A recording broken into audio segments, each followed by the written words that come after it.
قرآني في قلبي دوما يغمرني من فيض ضياء. آيات المولى تدفعني نحو العليا. والكون الواسع في صدري أحضنه أرضا وسماء.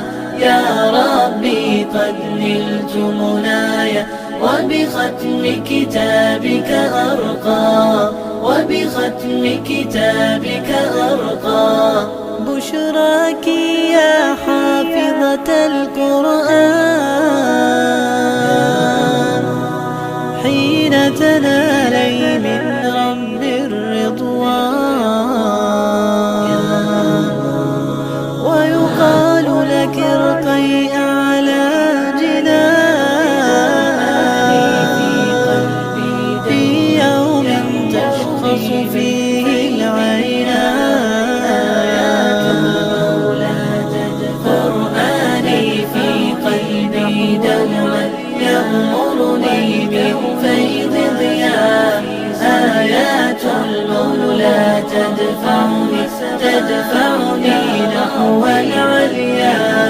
والكون الواسع في صدري أحضنه أرضا وسماء. يا ربي قد نلت منايا وبختم كتابك أرقى. يا أهل الحفاظ أطلوا لتحيوا خير الأبناء. من حفظوا القرآن وصار للأمة نورا وهدى. بقلوب تشخص في فرح حمدا تكبيرا ودعاء. يا رب لك الكون ينادي وفق من جاءك يسعى. وفق من جاءك يسعى. وفق من جاءك يسعى.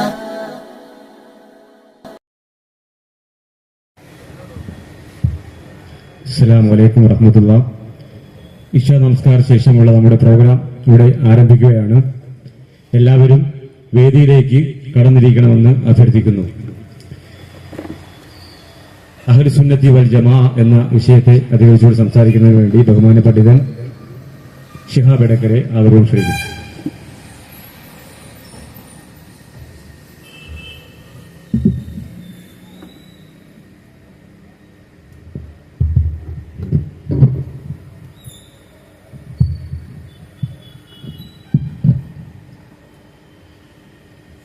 بسم الله الرحمن الرحيم.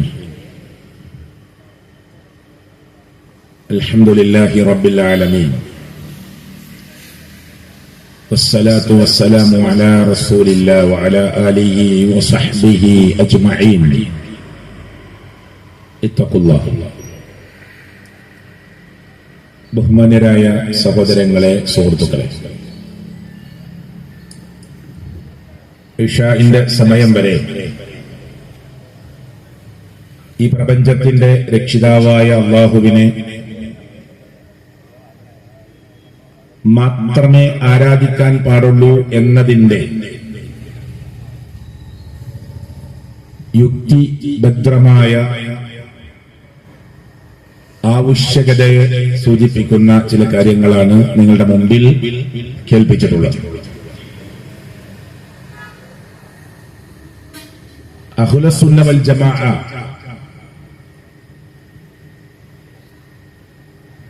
മുൻഗാമികളായ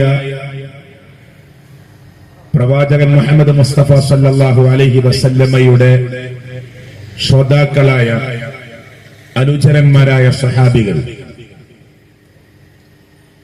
ആ സ്വഹാബികളെ കണ്ട് ജീവിച്ച താബീങ്ങൾ, ആ താബീങ്ങളെ കണ്ട് ജീവിച്ച തബഉ താബീങ്ങൾ, അവര് ജീവിച്ചു കാണിച്ചു തന്ന ഒരു ഇസ്ലാമികമായ മാർഗമുണ്ട്. ആ മാർഗം നമ്മൾ അവലംബിക്കണം എന്നതാണ്. അത് മാത്രമേ നാം മതമായി അവലംബിക്കാൻ പാടുള്ളൂ എന്നതാണ് സമൂഹത്തിന്റെ മുമ്പിൽ നമ്മൾ കേൾപ്പിച്ചുകൊണ്ടിരിക്കുന്നത്. നാടിന്റെ വികസന കാര്യങ്ങളിൽ നമുക്ക് രാജ്യവിരുദ്ധമല്ലാത്ത, മനുഷ്യവിരുദ്ധമല്ലാത്ത കാര്യങ്ങളിൽ നമുക്ക് ഏർപ്പെടാം, വിശാലമാക്കാം, റോഡ് വികസിപ്പിക്കാം, വഴിയോരങ്ങളിൽ സൗകര്യങ്ങൾ വർദ്ധിപ്പിക്കാം, വീടുകൾ കാലാനുസൃതമായി നമ്മൾ മാറ്റങ്ങൾ വരുത്തിയിട്ടുണ്ട്. വാഹന സൗകര്യങ്ങൾ മുഹമ്മദ് റസൂൽ കരീം സല്ലല്ലാഹു അലൈഹി വസല്ലമയുടെ കാലഘട്ടം അല്ലെങ്കിൽ മുൻകാല കാലഘട്ടത്തിൽ നിന്ന് മാറി എത്രയോ പ്രോഗ്രസീവായി മാറിയിട്ടുണ്ട്. അതൊക്കെ ഇനിയും മുന്നോട്ട് പോകാം. അതിലൊന്നും മതം ആരെയും പ്രത്യേകമായ ഒരു ലിമിറ്റ് വെച്ച് നിർണയിച്ച് ഇവിടെയേ നിൽക്കാവൂ എന്ന് പറയുന്നില്ല. ധൂർത്താവാതിരുന്നാൽ മതി, അഹന്തയും പൊങ്ങച്ചവും ഗർവുമാവാതിരുന്നാൽ മതി. മുഹമ്മദ് നബി സല്ലല്ലാഹു അലൈഹി വസല്ലമ ജീവിച്ചിരിക്കുന്ന കാലത്ത് 5 നേര നമസ്കാരമാണ് നമുക്ക് നിർബന്ധം. അതാണ് 2025 നമുക്ക് നിർബന്ധം. ഇലാ യൗമിൽ ഖിയാമ, ഖിയാമത്ത് നാൾ വരെ ഇസ്ലാമിന്റെ ഫർളായ നമസ്കാരം ഇങ്ങനെയാണ് പോവുക. ഇനി അത് മാറ്റില്ല. 1400 വർഷങ്ങൾക്ക് മുമ്പ് എന്ത് മതമാണോ അതാണ് ഇന്നും മതം. 1400 വർഷങ്ങൾക്ക് മുമ്പ് മുഹമ്മദ് റസൂൽ കരീം സല്ലല്ലാഹു അലൈഹി വസല്ലം എന്ത് മതമല്ല എന്ന് നമ്മളെ പഠിപ്പിച്ചോ അത് മതമല്ല. അത് മനസ്സിലാക്കാൻ കുറെ ബുദ്ധിയും യുക്തിയൊന്നും ആവശ്യമില്ല. അള്ളാഹുവിന്റെ പ്രവാചകൻ സഹാബ കിറാമിന്റെ മുമ്പിൽ വെച്ച് പറഞ്ഞ ഒരു വാചകം നിങ്ങളൊക്കെ കേട്ടിട്ടുണ്ട്. യഹൂദികളും നസാറാക്കളും ഒക്കെ 71 72 വിഭാഗങ്ങളായി പിരിഞ്ഞു പോകുമ്പോ എന്റെ ഉമ്മത്ത് എന്ന് പറഞ്ഞാൽ മുഹമ്മദ് റസൂൽ കരീം സല്ലല്ലാഹു അലൈഹി വസല്ലമയെ നബിയായി അംഗീകരിക്കുന്ന, പ്രവാചകനായി അംഗീകരിക്കുന്ന, എന്നാൽ അതിലൂടെ ഒരുപാട് പ്രശ്നങ്ങളും പ്രയാസങ്ങളും ഒക്കെ ഉണ്ടാക്കിയ കുറെ ആളുകളുണ്ട്. പക്ഷെ അങ്ങനെ അംഗീകരിച്ചു വരുന്ന ഈ ഉമ്മത്തിൽ നിന്ന് തന്നെ മുസ്ലിം ഉമ്മ 73 വിഭാഗമായി പിരിയുമെന്ന് കളവ് പറയാത്ത അള്ളാഹുവിന്റെ പ്രവാചകൻ സല്ലല്ലാഹു അലൈഹി വസല്ലമയാണ് പറഞ്ഞത്. ഹദീസിൽ നമുക്ക് കാണാം, സതഫ്തരികു ഉമ്മതി, എന്റെ ഉമ്മത്ത് ഭിന്നിച്ചു പോകും, ഫുർഖത്തുകളാകും. എത്രയോ ടീമുകളെ കുറിച്ച് നമുക്കറിയാം, ഞാൻ അങ്ങോട്ട് കടക്കണില്ല. ഇസ്ലാമിന്റെ ഉള്ളിൽ നിന്ന് തന്നെ ഇസ്ലാമിനെ തകർത്തെറിയാൻ വേണ്ടി പണിയെടുത്ത കുറെ ടീമുകളുണ്ട്, കുറെ ത്വരീക്കത്തുകളുണ്ട്. സഹോദരങ്ങളെ, പ്രവാചകന്റെ വാചകം വസതഫ്തരികു ഉമ്മതി, എന്റെ ഉമ്മത്ത് ഭിന്നിച്ചു പോകും. ഈ അഹ്ലുസുന്ന വൽ ജമാഅ എന്ന് പറയുന്ന കക്ഷിയിൽ നിന്ന് ഈ ഉമ്മത്തിൽപ്പെട്ടവർ തന്നെ ഭിന്നിച്ച് വേർതിരിഞ്ഞു പോകും. എങ്ങനെ? അലാ 73 ഫിർഖ, 73 കക്ഷികളായി. അത് ഇന്ന് 2025 കേരള നദ്വത്തുൽ മുജാഹിദീൻ എന്ന മുജാഹിദ് പ്രസ്ഥാനമായി 50 കൊല്ലോ 60 കൊല്ലോ ജമിയത്തുൽ ഉലമ ഒരു 19 കൊല്ലം മുമ്പോ, അല്ലെങ്കിൽ ഐക്യസംഘം, അല്ലെങ്കിൽ ഒറ്റയാൾ പടയോട്ടം നടത്തുന്ന ഒരു 100 കൊല്ലം മുമ്പൊന്നും പറഞ്ഞതല്ല. ഇതൊക്കെ ആയിരക്കണക്കിന് അല്ലെങ്കിൽ 1000 വർഷങ്ങൾക്ക് മുമ്പ് തന്നെ പ്രഖ്യാപിച്ചതാണ്. പണ്ഡിതന്മാർ അതിന് കിതാബുകൾ രചിച്ചതാണ്. ഈ കക്ഷിത്വത്തെക്കുറിച്ച് ലോകത്തിന്റെ മുമ്പിൽ അറിയിച്ചതാണ്. അലാ 73 ഫിർഖ, 73 കക്ഷികളായി പിരിഞ്ഞു പോകും. എന്നിട്ട് പ്രവാചകൻ പറഞ്ഞു, കുല്ലുഹും ഫിന്നാർ, എല്ലാവരും നരകത്തിലേക്കുള്ളവരാണ്. ഏതൊരു ടീമാണ് സ്വർഗത്തിലേക്കുള്ളത്? ഏതെങ്കിലും ഒരു വള്ളിക്കാര് പറയാം നമ്മുടെ മഹലിൽപ്പെട്ടവർ സ്വർഗത്തില്. അങ്ങനില്ല. കേരളത്തിൽ പ്രവർത്തിക്കുന്ന ഒരു സംഘടന പറയാ ഞങ്ങളുടെ സംഘടന സ്വർഗത്തില്, ബാക്കി എല്ലാവരും നരകത്തിൽ. അങ്ങനെയൊന്നുമില്ല. ഇനി എന്താ പറഞ്ഞത്? ഒരു നിലപാടാണ് അല്ലാഹുവിന്റെ പ്രവാചകൻ പഠിപ്പിച്ചത്, ഒരു മാനദണ്ഡമാണ് പഠിപ്പിച്ചത്. എന്താണ് ആ മാനദണ്ഡം? ഈ ടീമുകളെല്ലാം നരകത്തിലേക്കുള്ളവരാണ്, ഇല്ലാ മില്ലത്തൻ വാഹിദ, ഒരു ടീം ഒഴിച്ച് എന്ന് പറഞ്ഞു. ആ ടീം ആരാ? ഉടനെ സഹാബ കിറാം റളിയല്ലാഹു അൻഹും അള്ളാഹുവിന്റെ പ്രവാചകനോട് ചോദിച്ചു, വമൻ ഹിയ യാ റസൂലല്ലാഹ്, ആരാണ് നബിയെ സ്വർഗത്തിലേക്ക് പോകുന്ന കക്ഷികൾ? പ്രവാചകൻ സല്ലല്ലാഹു അലൈഹി വസല്ലമയുടെ മറുപടി വന്നു, മാന അലൈഹി അൽയൗമ അസ്ഹാബി, ഞാനും എന്റെ സഹാബത്തും ഏതൊരു നിലപാടിൽ നിന്നോ അവിടെ നിന്നവരാണ് സ്വർഗത്തിലേക്ക് പോകുന്നവർ. അപരമഞ്ചേരിയിലെ മുസ്ലിങ്ങൾ ആലോചിക്കേണ്ടത്, അള്ളാഹുവിന്റെ പ്രവാചകൻ പഠിപ്പിച്ച റൂട്ടിലാണോ ഞങ്ങൾ പോകുന്നത്? ഓരോ മഹല്ലിന്റെ ഭാരവാഹികളും ആലോചിക്കേണ്ടത്, അള്ളാന്റെ റസൂല് പഠിപ്പിച്ച സുന്നത്താണോ ഞങ്ങൾ ചെയ്തുകൊണ്ടിരിക്കുന്നത്? ദീനിൽ അള്ളാഹുവിന്റെ പ്രവാചകൻ മുത്തുനബി തങ്ങൾ പഠിപ്പിക്കാത്ത ഒരു കാര്യം ഞങ്ങൾ ആരെങ്കിലും ചെയ്യുന്നുണ്ടോ? പരിശോധിച്ച് ഇല്ല എന്ന് ഉറപ്പുവരുത്തണം. ഉണ്ടെങ്കിൽ എടുത്തു മാറ്റണം. അപ്പോഴാണ് നമ്മൾ അഹ്ലുസുന്ന വൽ ജമാഅ ആകാൻ പറ്റുള്ളൂ. മുജാഹിദുകൾ ഇതിന്റെ എന്ന് ഈ പ്രസ്ഥാനമുണ്ടാക്കിയോ അന്ന് അതിന്റെ ഹെഡിങ് തന്നെ അഹ്ലുസുന്ന വൽ ജമാഅയാണ്. കേരളത്തിൽ യഥാർത്ഥ സുന്നികളായി ജീവിക്കണമെന്നതാണ് സലഫികൾ, മുജാഹിദുകൾ കേരളീയ മുസ്ലിങ്ങളോട് മുമ്പേ പറഞ്ഞു വന്നത്. നമ്മൾ സുന്നികളായി ജീവിക്കണം. സുന്നി എന്ന പദത്തിന്റെ അർത്ഥം എന്താ? സുന്നത്തെടുക്കുന്നവനെന്നാണോ?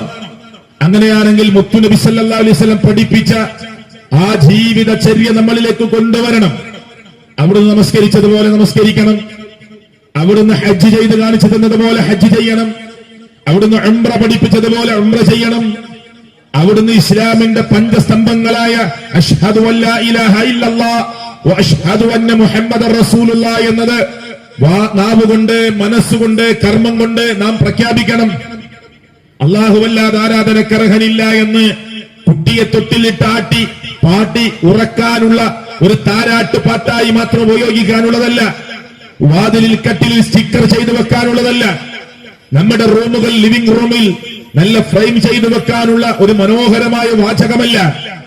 മറിച്ചത് മനസ്സിന്റെ ഉള്ളിൽ പതിപ്പിക്കേണ്ട ഒന്നാണ്. ലാ ഇലാഹ ഇല്ലല്ലാഹ് എന്ന അലങ്കൃതമായ നല്ല കാലിഗ്രാഫി ഉപയോഗിച്ചുകൊണ്ട് എഴുതി അത് വീടിന്റെ ഉമ്മറപ്പടിയിൽ തൂക്കിയിട്ടാൽ ഞാൻ മുസ്ലിമാകുമെന്ന് നമ്മൾ ആരും വിചാരിക്കരുത്. തെറ്റായ ധാരണയാണ്. കുട്ടിയെ ഇങ്ങനെ ഉറക്കുന്ന സമയത്ത് മനോഹരമായ ശൈലിയിൽ ലാ ഇലാഹ ഇല്ലല്ലാഹ് പാടുന്നു, പാടി പറയുന്നു, അതുകൊണ്ട് ഞാൻ മുസ്ലിമാകും, എന്റെ വിശ്വാസം ശരിയാകുമെന്ന് ഒരു മുസ്ലിമും തോന്നിപ്പോകാൻ പാടില്ല. അത് തന്റെ ജീവിതത്തിൽ ഉണ്ടാകണം. ഇസ്ലാമിൽ 5 കാര്യങ്ങൾ ചെയ്യാനുള്ളതാണ്. അശ്ഹദു അല്ലാ ഇലാഹ ഇല്ലല്ലാഹ് വ അശ്ഹദു അന്ന മുഹമ്മദർ റസൂലുള്ളാഹ് എന്നത് മുസ്ലിങ്ങളെ നമുക്ക് പ്രവർത്തിക്കാനുള്ളതാണ്. നിസ്കാരം 2 ആണെങ്കിൽ അത് നിർവഹിക്കാനുള്ളതാണ്. സകാത്ത് കൊടുക്കാനുള്ളതാണ്. നോമ്പ് അനുഷ്ഠിക്കാനുള്ളതാണ്. ഹജ്ജ് ചെയ്യാനുള്ളതാണ്. അപ്പൊ 1ാമത്തെ കാര്യമോ അതും നമുക്ക് പ്രവർത്തിക്കാനുള്ളതാണ്. ഒരു മുസ്ലിം അശ്ഹദു അല്ലാ ഇലാഹ ഇല്ലല്ലാഹ് വ അശ്ഹദു അന്ന മുഹമ്മദർ റസൂലുള്ളാഹ് എന്ന് നാവ് കൊണ്ട് പ്രഖ്യാപിച്ച മുസ്ലിമാവോ?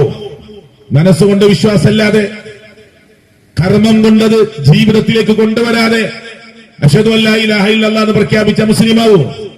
മനോഹരമായി ഗാനങ്ങളിൽ, പാട്ടുകളിൽ അത് കൊണ്ടുവരുന്ന ഗായകന്മാരില്ലേ, അത് വിശ്വാസത്തിന്റെ അടിസ്ഥാനത്തിലാണോ?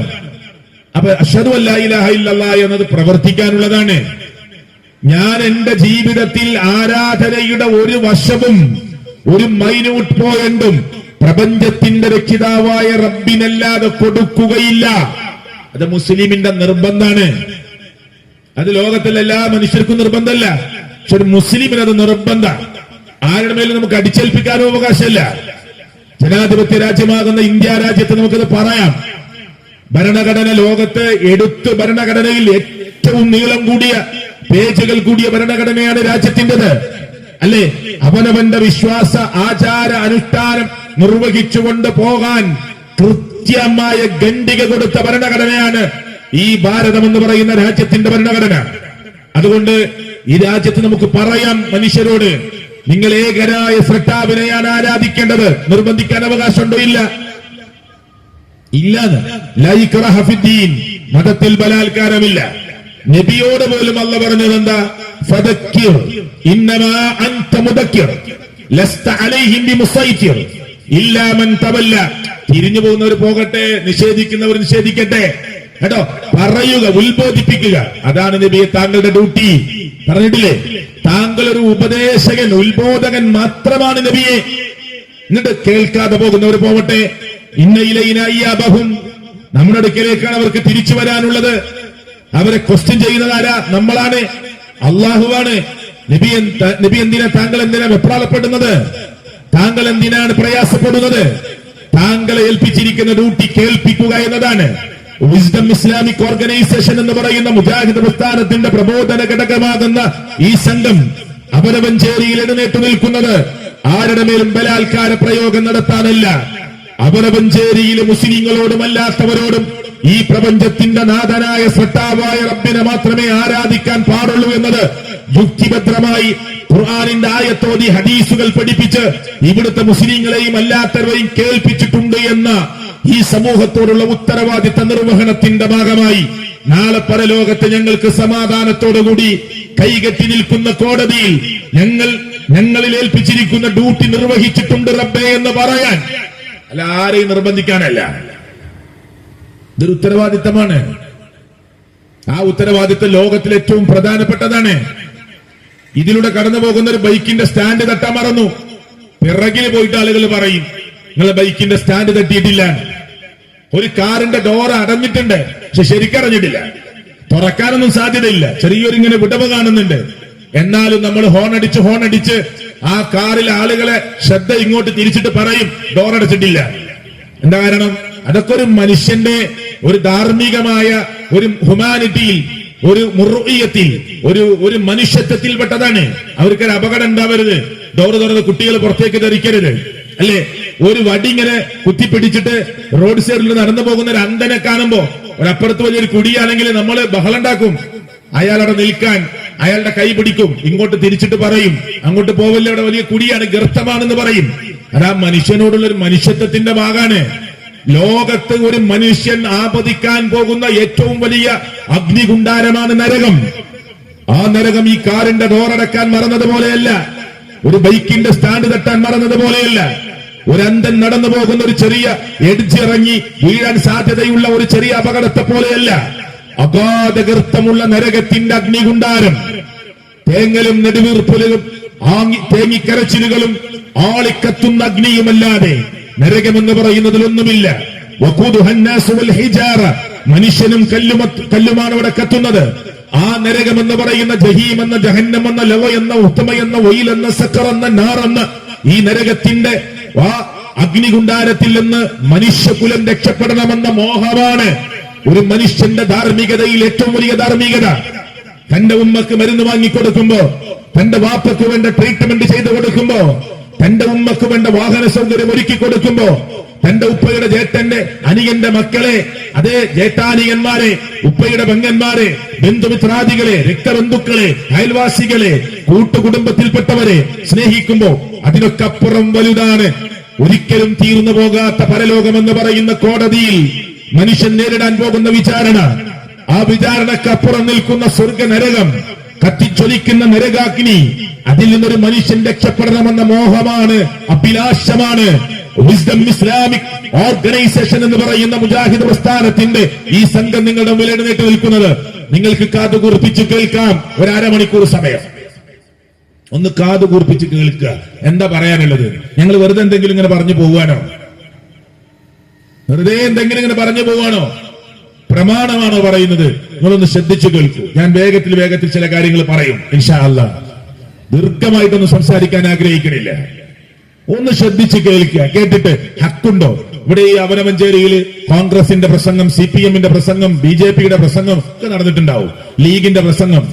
അതൊക്കെ പൊളിറ്റിക്കൽ പ്രസ്ഥാനങ്ങളുടെ സംസാരങ്ങളാണ്. സമസ്തയുടെ, AP-യുടെ, EK-യുടെ, സംസ്ഥാനയുടെ ഒക്കെ ഉണ്ടാവും. അപ്പോ മുജാഹിദ് പ്രസ്ഥാനത്തിന് എന്താ പറയാനുള്ളത്? ഇവര് പറയുന്ന വല്ല കാമ്പുണ്ടോ? ഇവര് പറയുന്ന വല്ല കാര്യമുണ്ടോ? ഒരു അരമണിക്കൂർ കേട്ടാൽ നമുക്കൊന്നും നഷ്ടപ്പെടാനില്ല. എന്നിട്ട് ഹക്കുണ്ടോ? സ്വീകരിക്കാം, ഇല്ലേ കളയാം, നിങ്ങളെ ഇഷ്ടാണ്. ആരുടെ മേലും ബലാത്കാരമില്ല. കാരണം മുജാഹിദ് പ്രസ്ഥാനത്തെ സംബന്ധിച്ചിടത്തോളം കേരളത്തിൽ ഒരു രാഷ്ട്രീയ പതാക ഞങ്ങൾ ഉയർത്തി കാണിക്കണില്ല. ഇതില് UDF-ലും ഇടതുപക്ഷത്തിലൊക്കെ പ്രവർത്തിക്കുന്ന ആളുകളുണ്ട്, ലീഗിലും കോൺഗ്രസിലും പ്രവർത്തിക്കുന്ന ആളുകളുണ്ട്. മതത്തിനെതിരാവാതെ ആ ഏത് രാഷ്ട്രീയ പാർട്ടിയിലും പ്രവർത്തിക്കണം എന്നാണ് ഞങ്ങൾ പറയാനുള്ളത്. നിങ്ങൾ രാഷ്ട്രീയത്തിലേക്ക് പ്രവർത്തിക്കണം. നമ്മൾ സമൂഹത്തിൽ നിന്ന് ഒഴിഞ്ഞു മാറി നിൽക്കേണ്ടവരല്ല. പക്ഷെ മതത്തിനെതിരായ ഒരു കക്ഷിയിൽ നമുക്ക് ചേരാൻ പാടില്ല. മതത്തെ എതിർക്കുന്ന ഒരു ടീമിനോടൊപ്പം നമുക്ക് സഹകരിക്കാൻ പാടില്ല. ഇത് അള്ളാഹുവിന്റെ മതമാണ്. നമുക്ക് ഏറ്റവും വലുത്, രാഷ്ട്രീയത്തെക്കാൾ വലുത് നമ്മുടെ ആദർശാണ്. നമ്മുടെ ഉമ്മയേക്കാൾ വലുത്, വാപ്പയേക്കാൾ വലുത് നമ്മുടെ ജേഷ്ഠാനിയന്മാരെക്കാൾ വലുത്, നമ്മുടെ മക്കളെക്കാൾ വലുത്, നമ്മുടെ ആസ്തിയേക്കാൾ വലുത്, നമ്മുടെ ഷോപ്പിനേക്കാൾ വലുത്, നമ്മുടെ സ്വത്തിനേക്കാൾ വലുത് അള്ളയും അള്ളാഹുവിന്റെ പ്രവാചകന്റെ ആ ജീവിത രീതി, അവിടുന്ന് പഠിപ്പിച്ച രീതി നമ്മൾ സ്വീകരിക്കലാണ്. അതുകൊണ്ട് ഒരു മുസ്ലിമിനെ സംബന്ധിച്ചിടത്തോളം രാജ്യത്തിന്റെ നിയമങ്ങളെല്ലാം കാത്തു സൂക്ഷിച്ചുകൊണ്ട് ആ നാട്ടിൽ ജനാധിപത്യം, മതേതരത്വം കാത്തു സൂക്ഷിച്ച് നാനാത്വത്തിൽ ഏകത്വം ഉദ്ഘോഷിച്ച് ആ രാജ്യത്ത് ഒരു നല്ല മുസ്ലിമായി, സാമൂഹ്യ സേവകനായി, ചാരിറ്റി പ്രവർത്തനത്തിൽ മുന്നിൽ നിന്ന് മനുഷ്യന്റെ കണ്ണീരുകൾ തുടച്ചുകൊടുത്ത്, സക്കാത്തിൽ ഇടപെട്ട്, സ്വതക്കയിൽ ഇടപെട്ട്, മനുഷ്യന്റെ നന്മയുടെ നിർമ്മിതിയിൽ പങ്കാളികളായി രാജ്യത്തിന്റെ സ്വാതന്ത്ര്യത്തിന് വേണ്ടി ഞങ്ങളുടെ മുൻഗാമികൾ ആ പടപ്പൊരുതിയതുപോലെ നെഞ്ചിലേക്ക് മുന്നിലേക്ക് നെഞ്ചിലേക്ക് വെടിയുതിർക്കിയെന്ന് ബ്രിട്ടീഷ് പട്ടാളക്കാരോടും അവരുടെ പ്രമുഖന്മാരോടും പറഞ്ഞതുപോലെ തിരിച്ചു നിർത്തി പുറകിലേക്ക് വെടിവെച്ച് കൊല്ലല്ലേ, മുഖത്തിലേക്ക് ഫേസ് ടു ഫേസ് നിർത്തി കൊല്ലിയെന്ന് വിളിച്ചു പറഞ്ഞ മുൻഗാമികൾ കേരളക്കരയിൽ കടന്നുപോയിട്ടില്ലേ? ഇല്ലേ? സ്വാതന്ത്ര്യ സമര പോരാളികളായി ഈ ആദർശത്തിന്റെ ആളുകളൊക്കെ മുന്നിൽ നിന്നിട്ടുണ്ടായിരുന്നില്ലേ? ഉണ്ട് സഹോദരങ്ങളെ. അപ്പൊ രാജ്യത്തന്ന് ജാതി മതമൊന്നും നോക്കിയിട്ടില്ല, പക്ഷേ അവർ ആദർശം കളഞ്ഞിട്ടില്ല. രാജ്യത്തിന്റെ ആദ്യത്തെ ഈ വിദ്യാഭ്യാസ മന്ത്രി ആരാ? അബുൽ കലാം ആസാദാണ്. നല്ല തൗഹീദുള്ള മനുഷ്യനാ, പണ്ഡിതനാ. അദ്ദേഹം ഗാന്ധിജിയുടെ തോളിൽ ഇങ്ങനെ കൈയിട്ട് നടക്കുമ്പോ നിസ്കാരത്തിന്റെ സമയമാകുമ്പോ ഗാന്ധിജിയോട് പറയും, ഞാൻ നമസ്കരിച്ചിട്ട് വരാം. ഗാന്ധിജിക്ക് മുറുമുറുപ്പുണ്ടായില്ല. അതാ ജനാധിപത്യം. രാജ്യത്തിന്റെ ആദ്യത്തെ വിദ്യാഭ്യാസ മന്ത്രി അബുൽ കലാം ആസാദ് തൗഹീദുള്ള മനുഷ്യനാണ്. സ്റ്റേജിൽ നിന്ന് തൗഹീദ് പറഞ്ഞാലാ അല്ലേ? അപ്പൊ ഞാൻ ഈ പറയുന്നത് എന്താണ്? ആദർശം എവിടെയും കാത്തു സൂക്ഷിച്ചുകൊണ്ട് ജീവിക്കുക, ഒരു പ്രശ്നമില്ല. അങ്ങനെ ജീവിക്കണം എന്നാണ് ഈ പ്രസ്ഥാനം പറയുന്നത്. ഇവിടെ എല്ലാ നന്മയിലും പങ്കാളിയാവുക. ഈ നാട്ടിലെ ഹൈന്ദവന്റെ വീട് പൊളിഞ്ഞു, നമ്മൾ ഉണ്ടാക്കി കൊടുക്കുക. ഈ നാട്ടിലെ നിരീശ്വരവാദിയുടെ കുട്ടി ഹോസ്പിറ്റലിലാണ്, കാശില്ല, നമ്മളെല്ലാവരും സഹായിക്കുക. അവിടെയൊക്കെ മനുഷ്യത്വമാണ്. പക്ഷെ ആദർശമായി സ്വീകരിക്കുക. അവിടെ വേറെ വിട്ടുവീഴ്ചകളില്ല. ഏകനായ റബ്ബിന്റെ പേരിലല്ലാതെ ഒരു ബലികർമ്മമില്ല. ഏകനായ റബ്ബിന്റെ പേരിലല്ലാതെ ഒരു സത്യം ചെയ്യലില്ല. ഏകനായ റബ്ബിന്റെ പേരിലല്ലാതെ നേർച്ച വഴിപാടുകളില്ല. ഇല്ല. ഇസ്ലാം എന്ന് പറയുന്ന മതത്തിൽ ഉറൂസും ഈ ആണ്ടുത്സവങ്ങളൊന്നും ഇല്ല. ഇല്ലാന്ന് അതിനെവിടെയും പ്രമാണമില്ല. ഇൻഷാ അല്ലാഹ് ഞാൻ സമയമുണ്ടെങ്കിൽ അത് പറയും. അപ്പൊ ഞാൻ ഈ പറയുന്നത് എന്താണ് ഇസ്ലാം എന്ന് മുസ്ലിങ്ങൾ തന്നെ ഒന്ന് മനസ്സിലാക്കണം. അതിന്റെ ബേസ് കാതൽ, അത് ഏകദൈവ വിശ്വാസമാണ്. അള്ളാഹുവിനെ മാത്രം ആരാധിക്കലാണ്. മുഹമ്മദ് റസൂൽ കരീം സല്ലല്ലാഹു അലൈഹി വസല്ലം വരുന്ന കാലം മക്കയിലെ മുശ്രിക്കുകള് അള്ളാനെ വിളിക്കുന്നവരാണ്. നിങ്ങൾ പഠിച്ചു നോക്ക്, അന്വേഷിച്ചു നോക്ക്. അബൂജഹൽ അള്ളാനെ വിളിച്ച് പ്രാർത്ഥിച്ചിട്ടുണ്ട് ഇല്ലേ? അബൂലഹബ് അള്ളാനെ വിളിച്ച് പ്രാർത്ഥിച്ചിട്ടുണ്ട്. കഅബാലയത്തിലേക്ക് അവരുടെ ഭാഷയിൽ ഹജ്ജിന് വരിക എന്ന് പറഞ്ഞ് വന്നിട്ടുണ്ട്. തൽബിയത്ത് ചൊല്ലിയിട്ടുണ്ട്. പിന്നെന്തിനാ അവര് പഠിച്ചത്? പിന്നെങ്ങനെയാ അവർ പഠിച്ചത്? മുസ്ലിം ഉദ്ധരിക്കുന്ന ഹദീസിലില്ലേ അവർ ചൊല്ലിയ തൽബിയത്ത്? ആര്? അബൂജഹൽ അടക്കമുള്ള മുത്തുനബി തങ്ങളുടെ സ്വല്ലല്ലാഹു അലൈഹി വസല്ലമയുടെ ശത്രുക്കളായി അറിയപ്പെടുന്ന മുശ്രിക്കുകൾ ചൊല്ലിയ തൽബിയത്ത് എവിടെയുണ്ട്? സ്വഹീഹ് മുസ്ലിമിൽ കിടക്കുന്നുണ്ട്. ലബ്ബൈക് അല്ലാഹുമ്മ ലബ്ബൈക്, അല്ലാഹുവേ നിന്റെ വിളിക്കുത്തരം നൽകി ഇതാ വന്നിരിക്കുന്നു. ആരാ പറയുന്നത്? നമ്മളും പറയാറുണ്ട്, അന്നത്തെ മുശ്രിക്കുകളും പറഞ്ഞു. ആദ്യത്തെ വരി ലബ്ബൈക് അല്ലാഹുമ്മ ലബ്ബൈക് ലബ്ബൈക ലാ ശരീക ലക്. കറക്റ്റാണ്. ഇത് കേട്ട അള്ളാന്റെ റസൂല് പറഞ്ഞു, നിർത്തിക്കോ, ഇവിടെ നിർത്തി, ഇനി അങ്ങോട്ട് പറയല്ലേ. അങ്ങോട്ട് പറയല്ലേ എന്ന് പറയാൻ കാരണം അവര് പറയുന്നത് പിന്നെ തെറ്റാണ്. മുസ്ലിങ്ങൾ സാധാരണ പറയുന്ന പോലെ എല്ലാവരും പറയുന്നത് ലബ്ബൈക് അല്ലാഹുമ്മ ലബ്ബൈക് ലബ്ബൈക ലാ ശരീക ലക്. പിന്നെ അബൂജഹലും ടീമും പറഞ്ഞെന്താ? ഇല്ലാ ശരീകൻ ഹുവ ലക തംലികുഹു വമാ മലക. എന്താ അതിന്റെ അർത്ഥം? അല്ലാഹുവേ നിന്റെ വിളിക്കുത്തരം നൽകി വന്നു, നിനക്കൊരു ശരീക്കുമില്ല, ഒരു പങ്കാളിയുമില്ല. എന്നെ കേൾക്കുന്ന അവരമഞ്ചേരിയിലെ മുസ്ലിങ്ങളെ, ഒരു പ്രൗഢമായ പ്രസംഗമൊന്നുമല്ല ഇത്. ഞാൻ വളരെ പതുക്കെ സംസാരിക്കുകയാണ്, ഒരു ക്ലാസ് പോലെ സംസാരിക്കാൻ. ഇനി നിങ്ങൾ ശ്രദ്ധിച്ചു കേട്ടോളൂ. എന്നിട്ട് നിങ്ങളുടെ വിശ്വാസത്തെ മാറ്റുരക്കണം. അത് സ്വർണ്ണമാണോ എന്ന് നോക്കാൻ കല്ലിൽ ഉരസി മാറ്റുരക്കുന്നത് പോലെ നമ്മുടെ വിശ്വാസം നമ്മൾ ഇതുവരെ ആചരിച്ച് അനുഷ്ഠിച്ചു വന്നത് ഒന്ന് മാറ്റുരച്ചു നോക്കണം. എന്നിട്ട് നിർണയിക്കണം ഏതാണ് ശരിയെന്ന്. ഇവർ പറഞ്ഞെന്താ?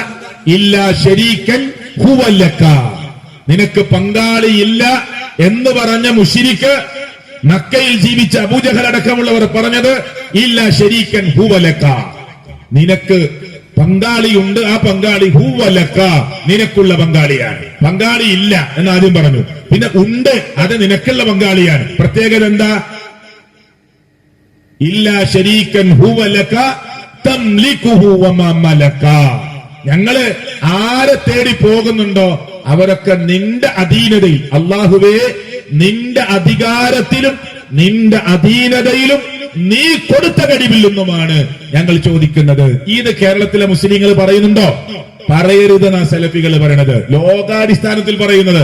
ഇത് മുസ്ലിങ്ങൾ പറയാൻ പാടുള്ള വാക്കല്ലാന്ന് ഞങ്ങൾ ഇവരോട് ചോദിക്കാൻ കാരണം അല്ലാഹ് കൊടുത്ത കഴിവെന്നാണ്. നിങ്ങൾ നാട്ടിൽ ജീവിക്കണ മുഹമ്മദിനോട് ചോദിച്ചോ, അബൂബക്കറോട് ചോദിച്ചോ, ജോസഫിനോട് ചോദിച്ചോ, കൃഷ്ണനോട് ചോദിച്ചോ, ഒരു 100 രൂപ ഉണ്ടാകും. അതൊക്കെ നമുക്ക് എല്ലാവർക്കും അറിയാം, ആരും ചർച്ച ചെയ്യാതെ തന്നെ അറിയാം. മാനുഷികമായ സഹായങ്ങളാണ്, മാനുഷികമായ സഹായങ്ങളാണ്. ഈ മരിച്ചു കിടക്കുന്ന ഖബറിനെടുത്ത് പോയിട്ട് എന്റെ കുട്ടിയുടെ അസുഖം ഒന്ന് മാറ്റിക്കൊണ്ടാന്ന് ഒരു മുസ്ലിമിന് പറയാൻ പാടില്ല. അത് അല്ലാഹ് അവർക്ക് കഴിവ് കൊടുക്കും, ആ കഴിവ് കൊണ്ട് ഞങ്ങളെ കുട്ടിയെ സഹായിക്കുമെന്ന് പറയുന്നത് ഇസ്ലാമിന്റെ വിശ്വാസത്തിൽപ്പെട്ടതല്ല. ഇത് തന്നെയാണ് അന്നത്തെ ആളുകൾ പറഞ്ഞത്. അത് ഈ ഖുർആൻ എതിർക്കാണ്, ഹദീസ് എതിർക്കാണ്. ഞാൻ പറയാൻ തെളിവ്, നിങ്ങൾ ശ്രദ്ധിച്ചു കേട്ടോളൂ. ഇപ്പൊ ഞാൻ തൽബിയത്ത് പറഞ്ഞു, അത് സ്വഹീഹായ ഹദീസിൽ വന്നതാണ്. ഇനി 3 സൂറത്തിലെ 3 നമ്പറുകൾ അവരമഞ്ചേരിയിലെ മുസ്ലിങ്ങൾ ഇങ്ങനെ ഒന്ന് എഴുതിയെടുത്തിട്ട് ഒന്ന് വീട്ടിൽ പോയിട്ട് നിങ്ങൾക്ക് ഇഷ്ടപ്പെട്ട, നിങ്ങൾ സമസ്തയുടെ ആളാണോ, ഇകെയുടെ ആളാണോ, എപിയുടെ ആളാണോ, സംസ്ഥാനയുടെ ആളാണോ, മുജാഹിദിലെ വേറെ ഏതെങ്കിലും വിഭാഗത്തിൽപ്പെട്ടവർ, ആർക്കും പരിശോധിക്കാം. നമുക്ക് ആരോടും വെറുപ്പില്ല, എല്ലാവരോടും ഇഷ്ടം മാത്രം, സ്നേഹം മാത്രം. നമ്മളെല്ലാവരും രക്ഷപ്പെടണമെന്ന മോഹാണ്. അല്ല ഞങ്ങൾ വലിയ ഉഷാറ്, ബാക്കി എല്ലാവരും മോശക്കാരെന്ന് പറയാനൊന്നുമില്ല. മറിച്ച് എന്താ ഈ പറയുന്നത്? ഖുർആനിലെ 39-ാം അധ്യായം സൂറത്ത് സുമർ, ഖുർആനിലെ 10-ാം അധ്യായം സൂറത്ത് യൂനുസ് 18-ാമത്തെ വചനം, പരിശുദ്ധ ഖുർആനിലെ 26-ാം അധ്യായം സൂറത്ത് ശുഅറ അതിലെ 70 മുതൽ 74 വരെയുള്ള ആയത്ത്.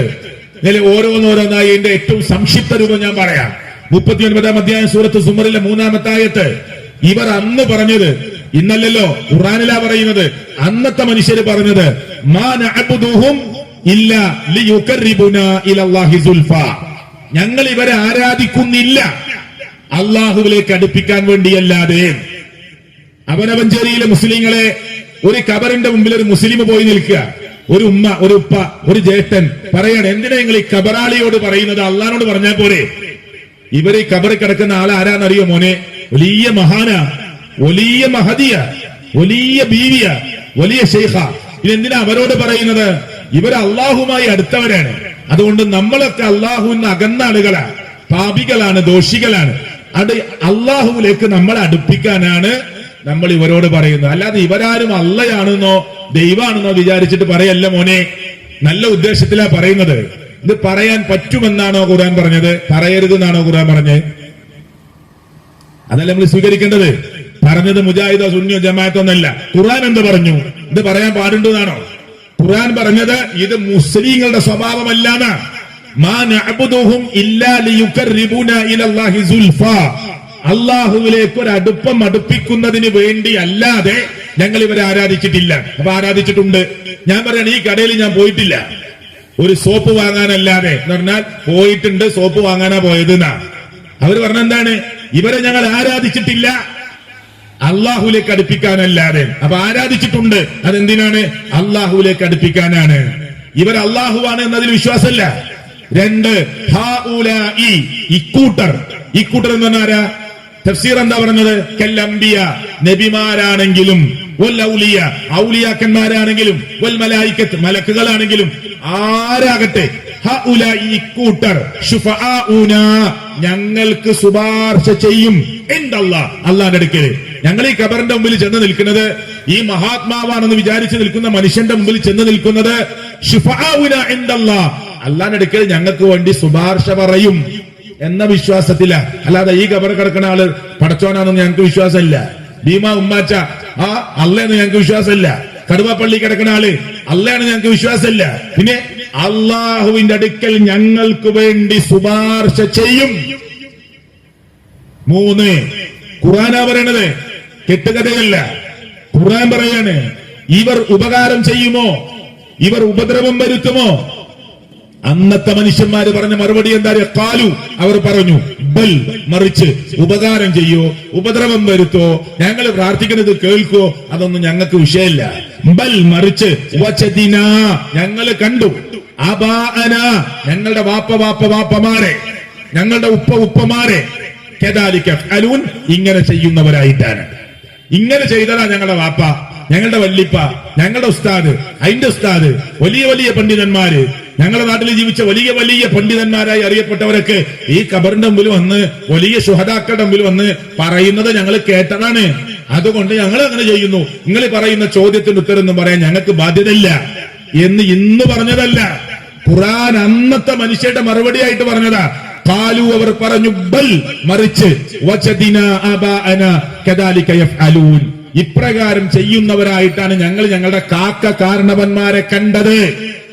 ഈ 3 മറുപടിയും ഒരു മുസൽമാൻ അല്ലാഹുവല്ലാത്തവരുടെ മുമ്പിൽ ഇസ്തിഗാസ നടത്താനോ ഇസ്തിആനത്ത് നടത്താനോ ഖബറിൽ കിടക്കുന്നവരോട് സങ്കടം പറയാനോ ദുഃഖം പറയാനോ വിഷമം പറയാനോ ഉപയോഗിക്കരുത് എന്നാണ് ഖുർആൻ പറഞ്ഞത്. എന്നിട്ട് എന്താ പണ്ഡിതന്മാർ ഇത് സാധാരണക്കാരായ മുസ്ലിങ്ങൾക്ക് പറഞ്ഞു കൊടുക്കാത്തത്? ഉത്തരവാദിത്തല്ലേ? നാളെ പടച്ചോന്റെ കോടതിയിൽ വിശ്വാസല്ലേ? നാളെ റബ്ബിന്റെ മുമ്പിൽ ചെന്ന് നിൽക്കണ്ടേ? തൽക്കാലം ഇവിടെ ഒരു 60 കൊല്ലം 65 കൊല്ലം ജീവിച്ച് മരിച്ചു തീർന്ന് അവസാനിച്ചു പോവോ? നാളെ റബ്ബിന്റെ കോടതിയിൽ ചെന്നു നിൽക്കണ്ടേ? ഏത് വിഭാഗത്തിൽപ്പെട്ടവരാണെങ്കിലും അത് വിശ്വാസമില്ലാത്ത ഒരാളെ സംബന്ധിച്ചിടത്തോളം പ്രശ്നമില്ല. മുസ്ലിങ്ങളിൽ ഏതെങ്കിലും വിഭാഗത്തിന് മരണശേഷം ജീവിതമില്ല എന്ന് വിശ്വസിക്കുന്നവരുണ്ടോ? എല്ലാവരും ഖബറിൽ ചോദ്യമുണ്ട്, ഖബറിൽ ശിക്ഷയുണ്ട്, ഖബറിൽ പിന്നെ പ്രശ്നങ്ങളുണ്ട്. മാരെ പുനർജീവിപ്പിക്കും, അള്ളാന്റെ കോടതിയിൽ വന്നു നിൽക്കും. കാരക്ക കുരുവിന്റെ മുകളിൽ കാണുന്ന പാടയുടെ അളവ് പോലും അനീതി ഉണ്ടാവുകയില്ല. അവനവൻ ചെയ്തത് നാളെ കാണും. തിന്മയാണെങ്കിൽ തിന്മ, നന്മയാണെങ്കിൽ നന്മ. അല്ലെ? ഇത് വിശ്വസിക്കുന്നവരല്ലേ എല്ലാ മുസ്ലിങ്ങളും? നാളെ റബ്ബിന്റെ കോടതിയിൽ കൈകെട്ടി നിൽക്കേണ്ടി വരും. ചുണ്ടുകൾക്ക് സീല് വെക്കും, കൈകാലുകൾ സാക്ഷി പറയും, തൊലി സംസാരിക്കും. നിങ്ങൾ എന്തിനാണ് ഞങ്ങൾക്കെതിരെ സാക്ഷി പറയുന്നത് എന്ന് അവനവന്റെ തൊലിയോട്, അവനവൻ ചേരിയിലെ മുസ്ലിങ്ങളെ അവനവന്റെ തൊലിയോട് നാളെ പരലോകത്ത് ചോദിക്കും. മനസ്സിലായോ? എന്ത്? അവനവന്റെ തൊലിയോട് അവൻ ചോദിക്കും, ലിമ ഷഹിത്തും അലൈന, എന്തിനാ എനിക്കെതിരെ നീ സാക്ഷി? ഞാൻ പരലോകത്തുനിന്ന് അള്ളാന്റെ കോടതിയിൽ നിൽക്കുമ്പോ എന്റെ തൊലി എനിക്കെതിരെ സാക്ഷി പറയാ. അപ്പൊ ഞാൻ എന്റെ തൊലിയോട് ചോദിക്കും, എന്തിനാ എനിക്കെതിരെ നീ സാക്ഷി പറയുന്നത്? ഞാൻ നരകത്ത് പോയാൽ നീ നരകത്തിലല്ലേ? എന്റെ ബോഡി നരകത്തിലാകുമ്പോ എന്റെ തൊലി മാത്രം രക്ഷപ്പെടുമോ? അപ്പൊ തൊലി പറയുന്ന മറുപടി ഖുർആൻ പറഞ്ഞിട്ടുണ്ട്.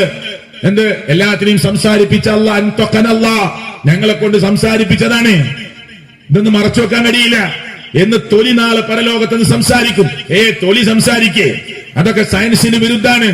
ഒരു സയൻസിന്റെ ആളുകൾ പോലും ലോകത്ത് പറഞ്ഞിട്ടില്ല. ഈ നാവ്, എല്ലില്ലാത്ത ഈ നാവ് ഇങ്ങനെ ഇളകുമ്പോ എന്റെ സൗണ്ട് നിങ്ങള് മലപ്പുറം ജില്ലയിലെ അങ്ങേയറ്റത്ത്, കേരളത്തിന്റെ ഒരു അറ്റത്തുനിന്നാ ഞാൻ വരുന്നത്. മലപ്പുറം ജില്ല ലാസ്റ്റ് എടക്കര വടിക്കടവ് കഴിഞ്ഞാൽ കേരളം കഴിഞ്ഞു. ഈ മറുഭാഗത്തൊരറ്റത്താണ് ഞാൻ സംസാരിക്കുന്നത്. ഒരറ്റത്തുനിന്ന് മറ്റൊരറ്റത്തേക്ക് യാത്ര ചെയ്തു. അല്ലേ? എന്റെ ഭാഷ നിങ്ങൾക്ക് ക്ലാരിറ്റിയോടുകൂടി മനസ്സിലാക്കാൻ പറ്റുന്നുണ്ട് ഉച്ചഭാഷിണിയുടെ സഹായത്തോടുകൂടി. ഈ ഒരു എല്ലില്ലാത്ത ഈ നാവിന്റെ ഇറച്ചി കഷ്ണം അങ്ങനെ ഇളകി എന്റെ വാക്കുകൾ നിങ്ങൾ കേൾക്കുന്നു. ഈ നാവിന് സംസാരശേഷി തന്ന റബ്ബിന് കൈകാലുകളെ കൊണ്ട് നാളെ സാക്ഷി പറയിപ്പിക്കാൻ, തൊലിയെ കൊണ്ട് സംസാരിപ്പിക്കാൻ കഴിയുകയില്ല എന്ന് വിശ്വസിക്കുന്നത് അബദ്ധമാണ്. അല്ലേ? അങ്ങനെ കുറെ നിഷേധിച്ചു നോക്കിയിട്ടുണ്ട് സയൻസ് ഒക്കെ പലരും. ലോകത്ത് വലിയ ചിന്തകന്മാരാണ്. തന്റെ തോളിൽ ഒരു വലിയ തോൽ സഞ്ചി തൂക്കിയാൽ ഞാൻ വലിയ ചിന്തകനാണ്, തത്വചിന്തകനാണ് എന്ന് സ്വയം തോന്നിപ്പോയ ചില ആളുകൾ പറഞ്ഞിട്ടുണ്ട്. കടൽ ആളിക്കത്തുമെന്ന് പറഞ്ഞപ്പോ വെള്ളം കത്തുകയോ എന്ന് ചോദിച്ചവരുണ്ട്.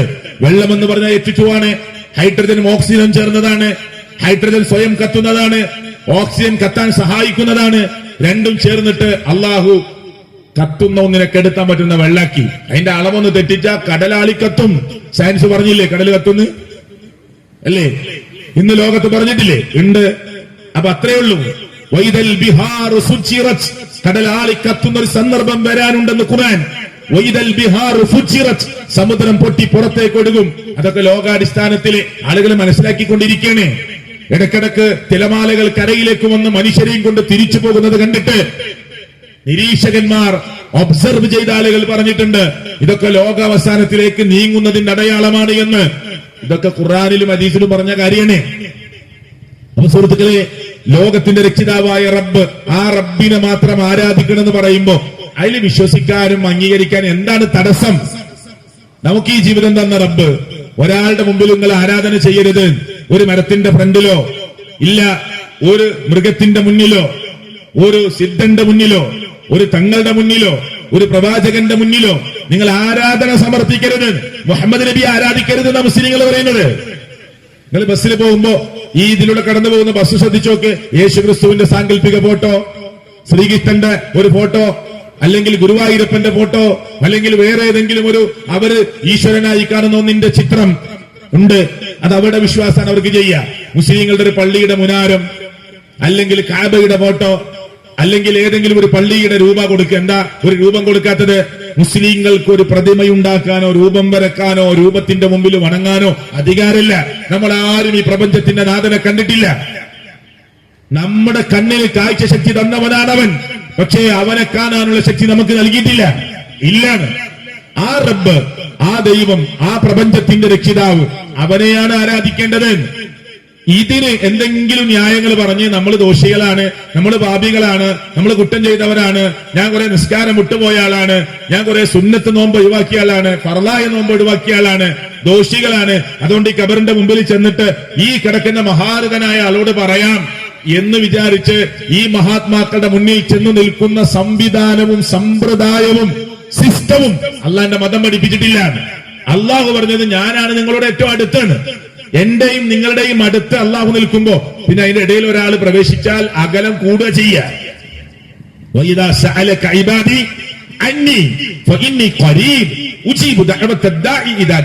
ഇത്ര ക്ലിയറാ. എന്നെ പറ്റി ചോദിച്ചാൽ നബിയെ പറഞ്ഞു കൊടുക്കണം. ഒരാള് നബിയോട് പറയാ, ഒരു അടിമ വന്നിട്ട് നബിയെ താങ്കളോട് അള്ളാഹിനെ പറ്റി ചോദിച്ചാൽ പറഞ്ഞു കൊടുക്കണം, ഞാൻ ഏറ്റവും അടുത്തുണ്ട്. എവിടെയാണ് അടുത്ത്? ജീവനാടിയേക്കാൾ അടുത്ത്, അല്ലേ? പി ഷിഹാബ് എന്ന് പറയുന്ന എന്നെ ഈ ഉമ്മയുടെ ഗർഭപാത്രത്തിൽ വളർത്തിയതാരാ? അള്ളാ.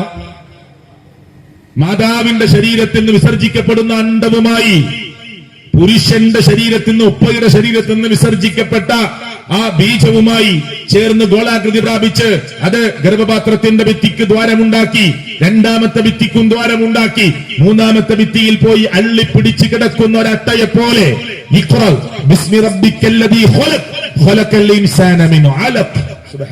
അങ്ങനെയായിരുന്നു നമ്മളൊക്കെ ഇരിക്കണം. എല്ലാവരും ഒരു രക്തകഷ്ണം, വിശദീകരിക്കണില്ല. പിന്നെ അതൊരു മാംസകഷ്ണായി, പിന്നെ എല്ല് കൊടുത്തു, പിന്നെ മാംസം കൊണ്ട് പൊതിഞ്ഞു. 4 മാസമായപ്പോ ജീവൻ നൽകി, റൂഹ് നൽകി. 6 മാസമായപ്പോ വളർച്ചയുടെ ഘട്ടങ്ങളൊക്കെ അത്യാവശ്യമുള്ളതൊക്കെ തീർന്നു. പിന്നെ എപ്പോഴും പ്രസവിക്കാം. 9 മാസം ദിവസങ്ങളും അതിന്റെ പൂർത്തീകരണത്തിന് ആവശ്യം. അങ്ങനെ അള്ളാഹു അവിടെ നിർത്തി. അതിന് മുമ്പ് പ്രസവിച്ചാലും കുഴപ്പമൊന്നുമില്ല. ചെറിയ ചെറിയ പ്രയാസങ്ങളൊക്കെ തീർക്കാനുള്ള സംവിധാനങ്ങൾ ചെയ്യണം. മിനിമം 6 മാസം വേണം. ഇതൊക്കെ ഖുർആൻ പറഞ്ഞതാ. അത് വലിയൊരു ചിന്തകൻ പറഞ്ഞത്. ഖുർആനിൽ തെറ്റുണ്ട്. എന്താന്ന് ചോദിച്ചാൽ പറഞ്ഞു, മുലയൂട്ടലിന്റെയും 2 വർഷം മുല കൊടുക്കണം കുട്ടിക്ക്, മുലയൂട്ടണം. അപ്പൊ മുല കൊടുക്കലിന്റെയും ഗർഭത്തിന്റെയും പ്രായം 30 മാസം എന്നാ ഖുർആൻ പറഞ്ഞത്. അപ്പോ ഖുർആന് തെറ്റി. മുഹമ്മദ് നബിക്ക് ഇതൊന്നും അറിയില്ല. ഇത് മുഹമ്മദ് നബി പറഞ്ഞല്ല, സല്ലല്ലാഹു അലൈഹി വസല്ലം, അള്ളാഹ് പറഞ്ഞതാ. അപ്പൊ സയൻസ് അതിനെ കുറിച്ച് പഠിച്ചിട്ട് ലോകത്തറിയപ്പെടുന്ന വലിയ വലിയ ഗൈനക്കോളജിസ്റ്റുകൾ ലേഖനമിറക്കി. എന്താ പറഞ്ഞത്? മിനിമം 6 മാസം വേണം, 5 മാസം പോരാ. മിനിമം 6 മാസം വേണം. ആ മിനിമം 6 മാസവും മുലയൂട്ടലിന്റെ 24 മാസവും ചേർന്നാൽ 30 മാസമാണ്. അപ്പോ പറഞ്ഞവർ പത്തിമടക്കി. സോറി, കണ്ടോ? ഖുർആനിൽ തെറ്റുണ്ടാവില്ല, ഖുർആനിൽ ഒരിക്കലും അബദ്ധം ഉണ്ടാവില്ല. ഇത് അള്ളാഹുവിന്റെ വാക്കാണ്, നമ്മുടെ സ്രഷ്ടാവിന്റെ വാക്കാണ്. ആ റബ്ബ് ഉമ്മാന്റെ ഗർഭപാത്രത്തിൽ അങ്ങനെ ഘട്ടങ്ങൾ പൂർത്തീകരിച്ച് വളർത്തി. പ്രസവ സമയമാകുമ്പോ കുട്ടിയുടെ തലഭാഗം വന്ന് ഗർഭപാത്രത്തിന്റെ വാതിലിൽ മുട്ടി വിളിച്ച് ഗർഭപാത്രം തുറന്ന് വാതിൽ വികസിച്ച് കൊടുത്ത ദ്രാവകം പൊട്ടി ഒഴുക്കി. സുബ്ഹാനല്ലാഹ്, ആ കുഞ്ഞിനെ പുറത്തേക്ക് കൊണ്ടുവന്നു. മലന്ന് കിടക്കാൻ മാത്രം അറിയാം, ഇങ്ങനെ പിടിച്ചിട്ടാ കിടക്കുക. കവിതകളൊക്കെ എഴുതിയിട്ടുണ്ട് പല ആളുകളും. ഞാൻ ഭൂമിയിലേക്ക് വന്നു, ഇനി പലതും കൊണ്ടുപോകുന്നു. തിരിച്ചു പോകുമ്പോ എല്ലാവരും വിരലുകൾ നിവർത്തി, ഒന്നും കൊണ്ടുപോവാനില്ല എന്ന രൂപത്തിൽ കൈ ശരീരത്തിലേക്ക് ചേർത്ത് പിടിച്ച് തിരിച്ചു പോകുന്നു. നമ്മൾ ജനിച്ചപ്പോ ചുറ്റും കൂടിയ ആളുകളൊക്കെ ചിരിച്ചു. എന്തിന്? ഒരു കുട്ടിയെ കിട്ടിയ സന്തോഷം. നമ്മൾ മാത്രമേ കരഞ്ഞു. ആ കുട്ടികളൊക്കെ കരഞ്ഞിട്ടില്ലെങ്കിലാണ് അസ്വസ്ഥത ഉണ്ടാവുക. പ്രസവിച്ചിട്ട് 1 മണിക്കൂർ ഇതുവരെ കുട്ടി കരഞ്ഞിട്ടില്ല, പ്രശ്ന. അപ്പൊ നമ്മളൊക്കെ ജനിച്ചപ്പോ നമ്മളൊക്കെ കരഞ്ഞു. ചുറ്റും കൂടിയവരോ സുഖപ്രസവാണ്, പ്രസവം കഴിഞ്ഞു, സുബ്ഹാനല്ലാഹ്, അൽഹംദുലില്ലാഹ്, അള്ളാഹനെ സ്തുതിച്ചു, എല്ലാവരും ചിരിച്ചു. എന്നാൽ നമ്മൾ മരിക്കുമ്പോ എല്ലാവരും കരയും. പക്ഷെ നമ്മൾ ചിരിച്ചു കിടക്കാൻ നമുക്ക് പറ്റണം, നമുക്ക് ചിരിക്കാൻ കഴിയണം.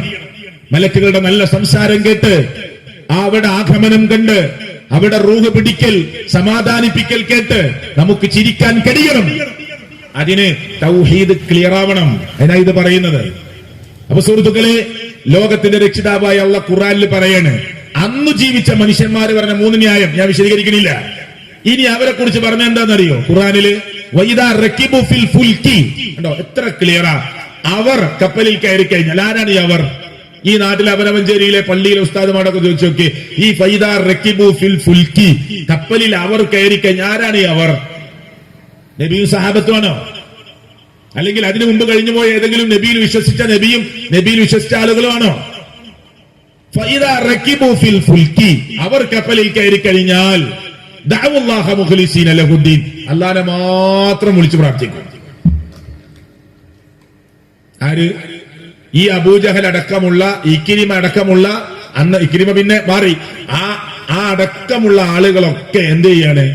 കപ്പലിൽ കയറി കപ്പലാടാൻ തുടങ്ങി, തിരമാലകൾ ആഞ്ഞടിക്കാൻ തുടങ്ങി, രക്ഷയില്ല എന്ന് കണ്ടാൽ ദഅവുല്ലാഹ മുഖ്ലിസീന ലഹുദ്ദീൻ, കീഴ്വണക്കം അള്ളാഹുവിന് സമർപ്പിച്ചുകൊണ്ട് അള്ളാഹിനോട് ദുആ ചെയ്യും.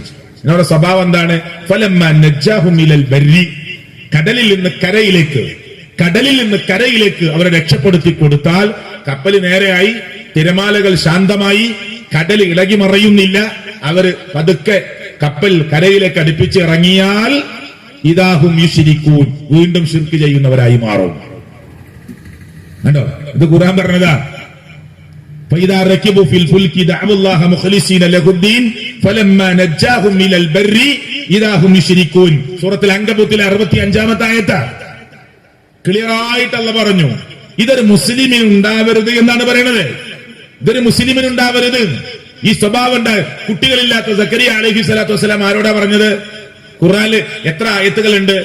ഇബ്രാഹിം നബി അലൈഹി സ്വലാത്തു വസ്സലാമിനെ കുറിച്ച്, സക്കരിയ അലൈഹി സ്വലാത്തു വസ്സലാമിനെ കുറിച്ചൊക്കെ ഹുനാലിക ദഅ സക്കരിയ റബ്ബ, സക്കരിയ അലൈഹി സ്വലാത്തു വസ്സലാം അല്ലാഹുവോട് പറഞ്ഞു, ഖാല റബ്ബി ഹബ്ലി മിൻ ലദുൻക ദുർരിയതൻ ത്വയ്യിബ, അല്ലാഹുവേ നല്ലൊരു സന്താനത്തെ തരണേ.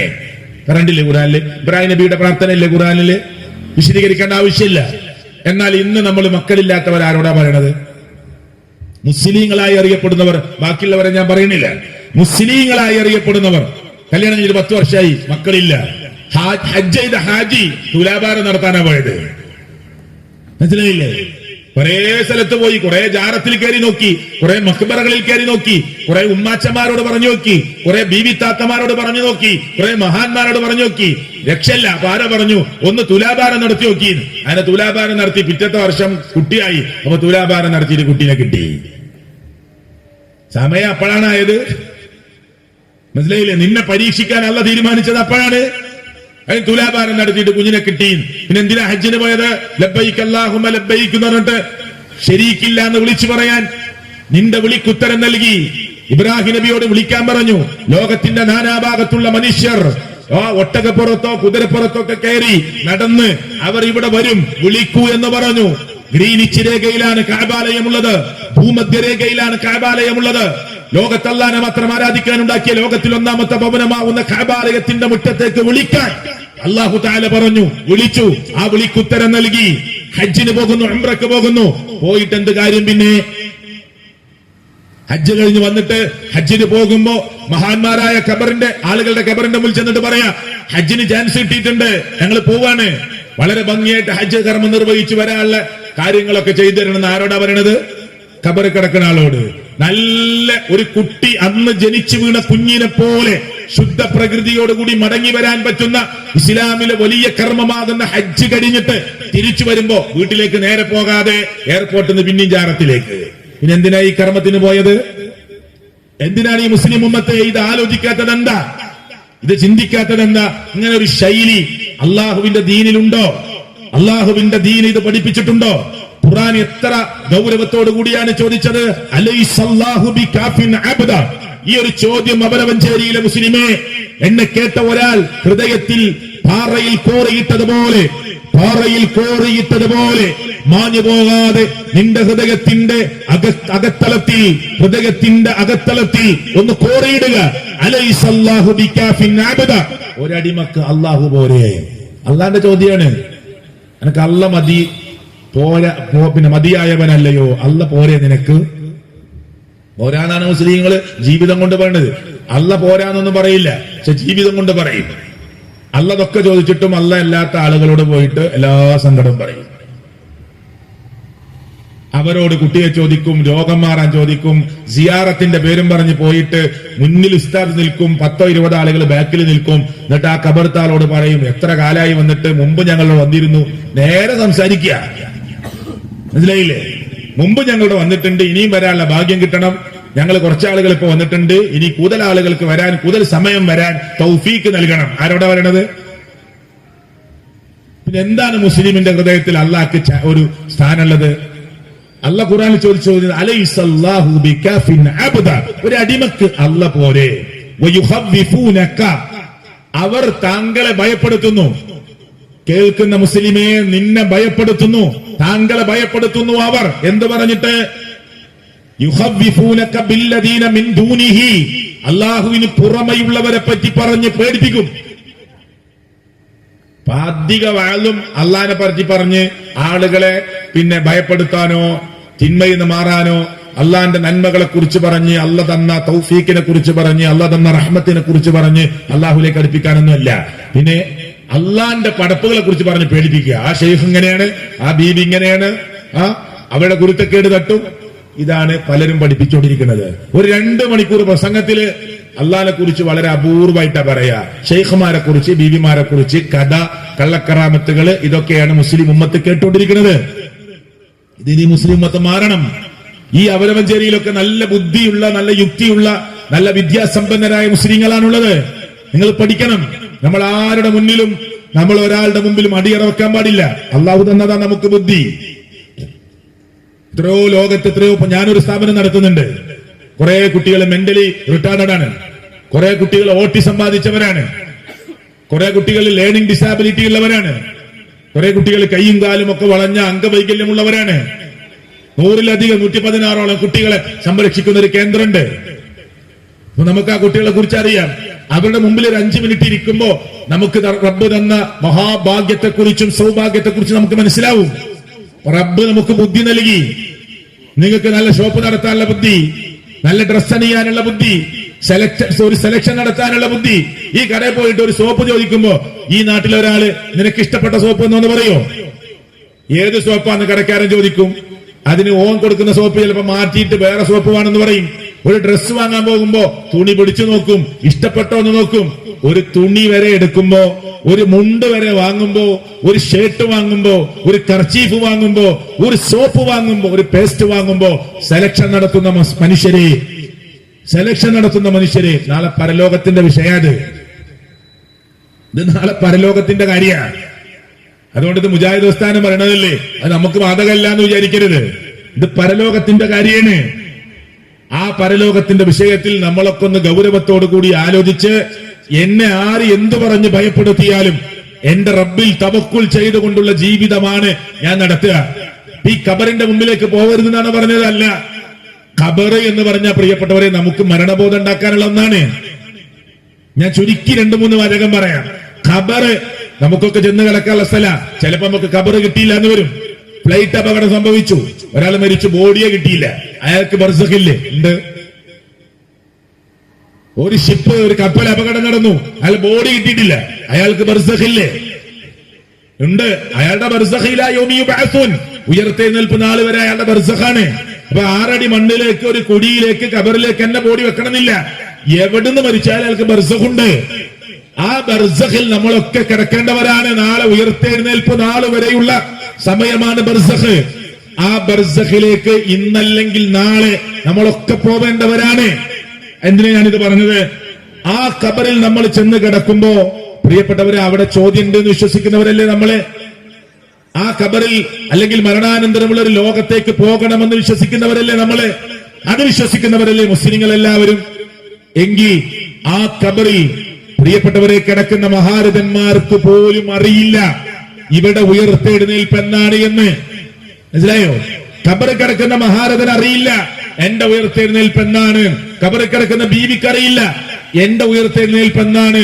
നിങ്ങൾ ഖബറിന്റെ മുന്നിൽ ചെന്ന് നിന്നു, ആ ഖബറ് കണ്ടു, ഖബറാളിയെ കുറിച്ച് ഓർത്തു, നമുക്ക് മരണബോധം കിട്ടും, നമുക്ക് പരലോകബോധം കിട്ടും. എന്നിട്ട് ഉമ്മ ഖബറിലുണ്ട്, വാപ്പ ഖബറിലുണ്ട്.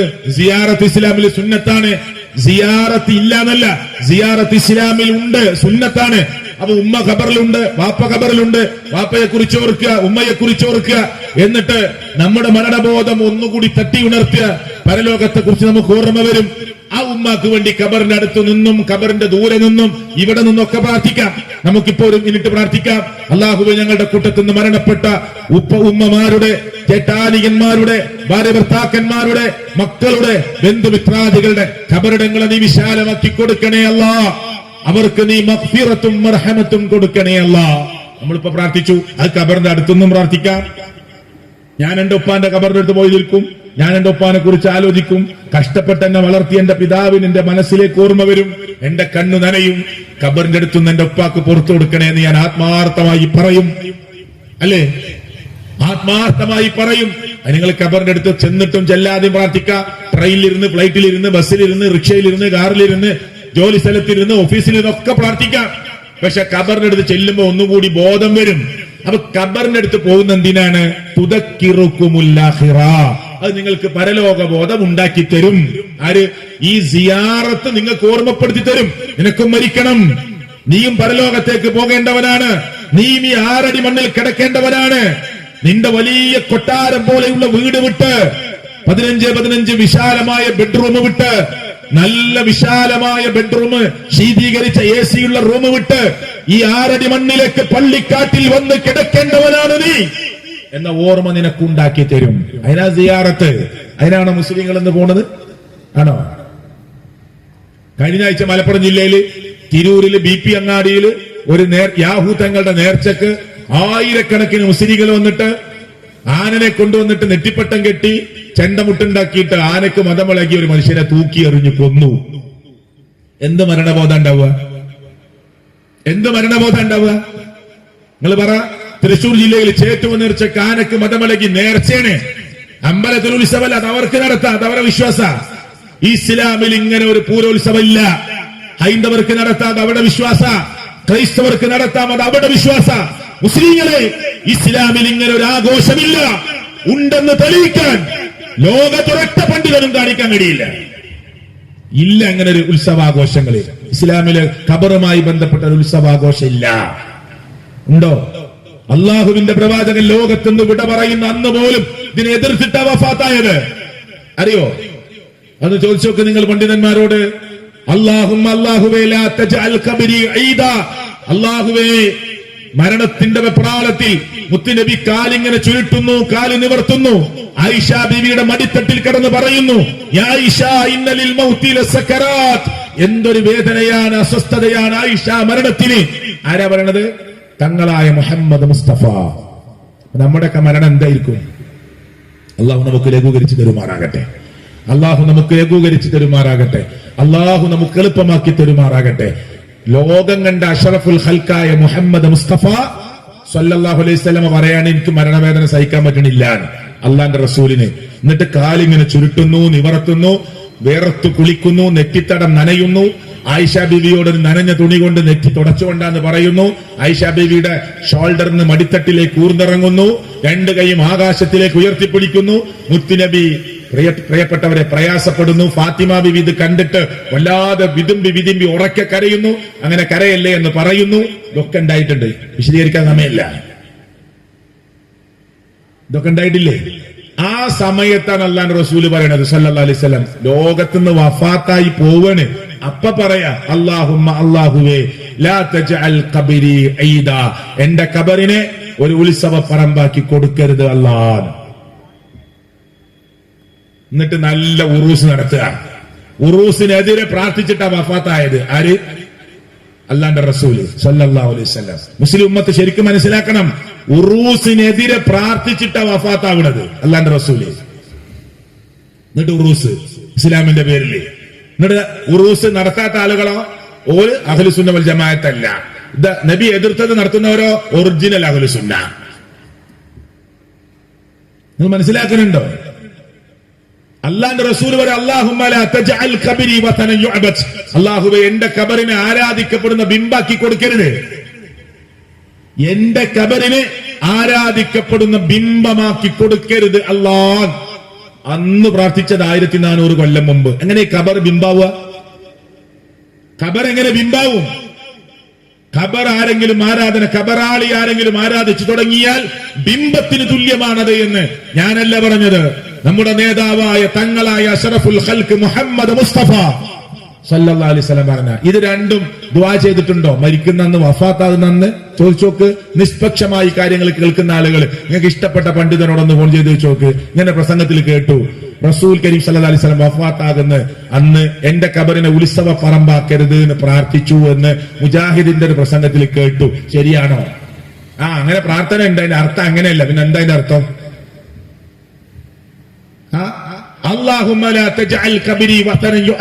എന്റെ ഖബറിനെ ആരാധിക്കപ്പെടുന്ന ബിംബമാക്കരുത്. എന്നിട്ട് വീണ്ടും പറഞ്ഞു ലഅനത്തുല്ലാഹ്, അള്ളാന്റെ ശാപമുണ്ട് കേട്ടോ, അലൽ യഹൂദി വൻ നസ്വാറ, യഹൂദികൾക്ക് മേലെ നസ്വാറാക്കൾക്ക് മേലെ. ഒരു ടീമിനെ അള്ളാഹ് വെറുതെ ശപിക്കുവോ? ഒരു പ്രശ്നം പറഞ്ഞിട്ടാ ശപിക്കുന്നത്. ഇത്തഖദു, അവർ സ്വീകരിച്ചവരാണ്, ഖുബൂറ അംബിയാഇഹിം, അംബിയാക്കന്മാരുടെ ഖബറുകൾ കിട്ടിയാൽ നസ്വാറാക്കളും യഹൂദികളും എന്താക്കും? മസാജിദ, സുജൂദ് ചെയ്യുന്ന സ്ഥലമാക്കി മാറ്റും. നസാറാക്കൾക്ക് യഹൂദികൾക്ക് ഒരു നബിന്റെ ഖബർ കിട്ടിയാൽ അതിനെ കെട്ടി പടുത്തുയർത്തി പലതും നാട്ടി അവരതിനെ ആരാധനാ സ്ഥലമാക്കി മാറ്റും. അപ്പൊ മുസ്ലിങ്ങൾ ആ പണി ചെയ്യൂല എന്നല്ലേ പറഞ്ഞത്? മുസ്ലിങ്ങൾക്ക് നബിനെ തന്നെ കിട്ടണമെന്നില്ല, അഡ്രസ് പോലും ഇല്ലാത്ത ആരെങ്കിലും കിട്ടിയാൽ മതി അല്ലേ? ക്രിസ്ത്യാനികൾ മറിയം എന്ന് ഖുർആനിൽ വന്ന പേരാ, ഈസ എന്ന് ഖുർആനിൽ വന്ന പേരാ അലൈഹി സ്വലാത്തു വസ്സലാം. ക്രിസ്ത്യാനികൾ നമ്മളോടൊക്കെ ചോദിക്കലുണ്ട്, മലപ്പുറം ജില്ലയിൽ കൂടുതൽ ക്രിസ്ത്യാനികളുടെ സ്ഥലത്താണ് ഞാൻ ജീവിക്കണേ. അവർ ചോദിക്കലുണ്ട് തമാശക്കാണെങ്കിലും, നിങ്ങളെ ഖുർആനിൽ മറിയം ബീവിന്റെ പേരിലുണ്ട്, 19-ാം അധ്യായ സൂറത്ത് മറിയം. ഈസാ നബിയെ കുറിച്ച് പറഞ്ഞില്ലുണ്ട്, ബൈബിളിൽ പോലും അങ്ങനെ ഒരു അധ്യായമില്ല. നിൽക്കട്ടെ, ആ ഖുർആനിൽ പറഞ്ഞ മറിയം ബീവിനെ ഞങ്ങൾ വിളിക്കണത്, അത് നിങ്ങൾ എതിർക്കും. നിങ്ങളെ മുസ്ലിങ്ങള് ഖുർആനിലും പേര് വന്നിട്ടില്ല, ഹദീസിലും വന്നിട്ടില്ല, ആരൊക്കെയോട്ട പേര് ഒലക്കെ വിളിക്കുക, അത് നിങ്ങൾക്ക് പ്രശ്നമല്ല. എന്താ മറുപടി?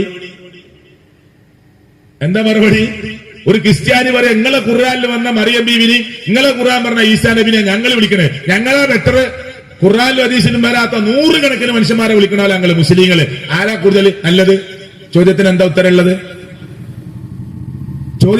ഉത്തരമുള്ളത്? അള്ളാനെ മാത്രം വിളിക്കണമെന്നാണ് അള്ളാഹുവിന്റെ അടിമകളായ മുഴുവൻ മനുഷ്യരോട് നമുക്ക് പറയാനുള്ളത്. ഈ ഖബർ സിയാറത്തുണ്ട് എന്നാണ് ഇസ്ലാം പഠിപ്പിച്ചത്, അഹ്ലുസുന്ന വൽ ജമാഅ പഠിപ്പിച്ചത്. സിയാറത്തുണ്ട്, സൂറുൽ ഖുബൂർ, നിങ്ങൾ ഖബറിടം സന്ദർശിക്കണം. അള്ളാന്റെ റസൂല് പറഞ്ഞതാ സല്ലല്ലാഹു അലൈഹി വസല്ലം. അത് നമ്മൾ സന്ദർശിച്ചു. ഇനി ഖബറിന്റെ അടുത്ത നിയമം എന്താ? അള്ളാന്റെ റസൂല് പറയാ, അഹ്ലുസുന്നന്റെ നിയമം എന്താ? റസൂൽ എന്ന് പറയാണ്, നിങ്ങള് ഖബർ ഒരിക്കലും കുമ്മായമോ സിമന്റോ പൂശരുത്. അത് സ്വീകരിച്ച നമ്മൾ അഹ്ലുസുന്ന അല്ല. അങ്ങനെയാണ് ആളുകൾ പരിചയപ്പെടുത്തുക. നഹാ റസൂലുള്ളാഹ്, അല്ലാഹുവിന്റെ പ്രവാചകൻ നിരോധിച്ചു. നമ്മൾ വെറുതെ പറയല്ല, പ്രമാണമാണ് പറയുന്നത്. നഹാ റസൂലുള്ളാഹ്, അല്ലാഹുവിന്റെ പ്രവാചകൻ നിരോധിച്ചു. ഐ യുജസ്സൽ ഖബറു, നിങ്ങൾ ഖബറിന്റെ മേലെ കുമ്മായമോ സിമന്റോ പൂശരുത്. വ അയ്യുബിന അലൈഹി, ഖബറിന്റെ മേലെ നിങ്ങൾ കെട്ടിപ്പടുക്കരുത്. വ അയ്യുഖഅദ അലൈഹി, ഖബറിന്റെ മേലെ നിങ്ങൾ കയറിയിരിക്കരുത്. വ അയ്യുക്തബ അലൈഹി, ഖബറിന്റെ മേലെ നിങ്ങൾ എഴുതരുത്. ഇങ്ങനെ ഉണ്ടോ ഹദീസിൽ? 4 കാര്യം വിലക്കി. ആദ്യത്തെ റിപ്പോർട്ടിൽ 3, അടുത്ത റിപ്പോർട്ടിൽ 4-മത്തതും. എന്ത്? ഖബറിന്റെ മേലെ നിങ്ങൾ സിമന്റോ കുമ്മായമോ പൂശരുത്. കേരളത്തിൽ ഏതെങ്കിലും ഒരു സലഫി പള്ളിയുടെ ഖബർസ്ഥാനിൽ, അല്ല ഏതെങ്കിലും ഒരു ഖബർസ്ഥാനിൽ ഒരു സലഫിയുടെ ഖബർ, മുജാഹിദുകളായ സലഫികളായ ആളുകൾ കുമ്മായമോ സിമന്റോ പൂശിവെച്ച നിങ്ങൾ ആരെങ്കിലും കണ്ടിട്ടുണ്ടോ? എന്താ ചെയ്യാത്തത്? മുത്തുനബിയോടുള്ള മഹബ്ബത്താണ്, ദീനിനോടുള്ള ഇഷ്ടമാണ്. അള്ളാന്റെ ദീന് ചെയ്യരുതെന്ന് പറഞ്ഞു, ഞങ്ങൾ ചെയ്യണില്ല. അതാണ് അഹ്ലുസുന്ന വൽ ജമാഅ. ഖബറിന്റെ മേലെ കെട്ടിപ്പടുക്കരുത്.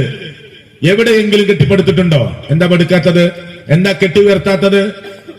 ഇന്നത്തെ പരിപാടിയുടെ ചെലവ്, ഈ ലൈറ്റ് ആൻഡ് സൗണ്ടിന്റെ ചെലവൊന്ന് ചോദിച്ചു നോക്കി നിങ്ങള്. എത്ര രൂപ ഉണ്ടാവും? എത്ര ഉണ്ടാവും വാടക ഇന്നത്തെ ലൈറ്റ് ആൻഡ് സൗണ്ടിന്റെ? 10, 14. അത്രയൊന്നും വേണ്ട ഒരു ജാറുണ്ടാക്കാൻ. മനസ്സിലായില്ലേ? ചിന്തിക്കാനാ പറയണത്. ഇന്നത്തെ ലൈറ്റ് ആൻഡ് സൗണ്ടിന്റെ വാടക 14,000 ആണെങ്കിൽ അത്ര പൈസ വേണ്ട. ഒരു 10-30 ഹോളോ ബ്രിക്ക്, ഒരു അരച്ചാക്ക് സിമന്റ്, ഒരു ഗുഡ്സ് മണല്, ജാറായി. നല്ല വരുമാനായി. ആരാ ചോദിക്കല്? ടാക്സ് ഉണ്ട് എവിടെങ്കിലും? ഗവൺമെന്റ് അന്വേഷണം ഉണ്ടോ? ഒരു പള്ളി പറമ്പിൽ ഒരു ഖബറുണ്ടാക്കി ജാറായി കെട്ടിപ്പൊന്തിച്ച വരുമാനായി. ആ വരുമാനം ദീനിൽ പാടില്ല.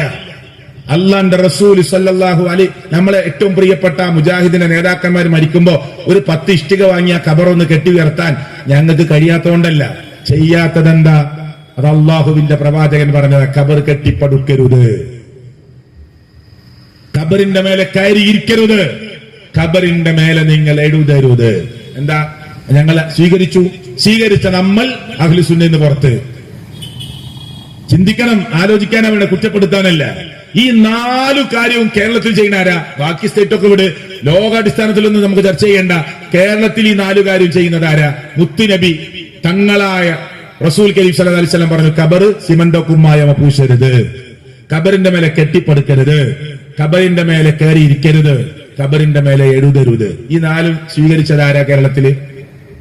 ഇതിന് ഓപ്പോസിറ്റ് നടക്കുന്നത് ആരാ? ചിന്തിക്കൂ സുഹൃത്തുക്കളെ. അഹ്ലു സുന്ന വൽ ജമാഅത്തിന്റെ വിശ്വാസ പ്രകാരം ഇത് പാടില്ല. അലി റളിയല്ലാഹുവിന്റെ ഷോൾഡറിൽ കൈവച്ച് നബി എന്താ പറഞ്ഞറിയോ?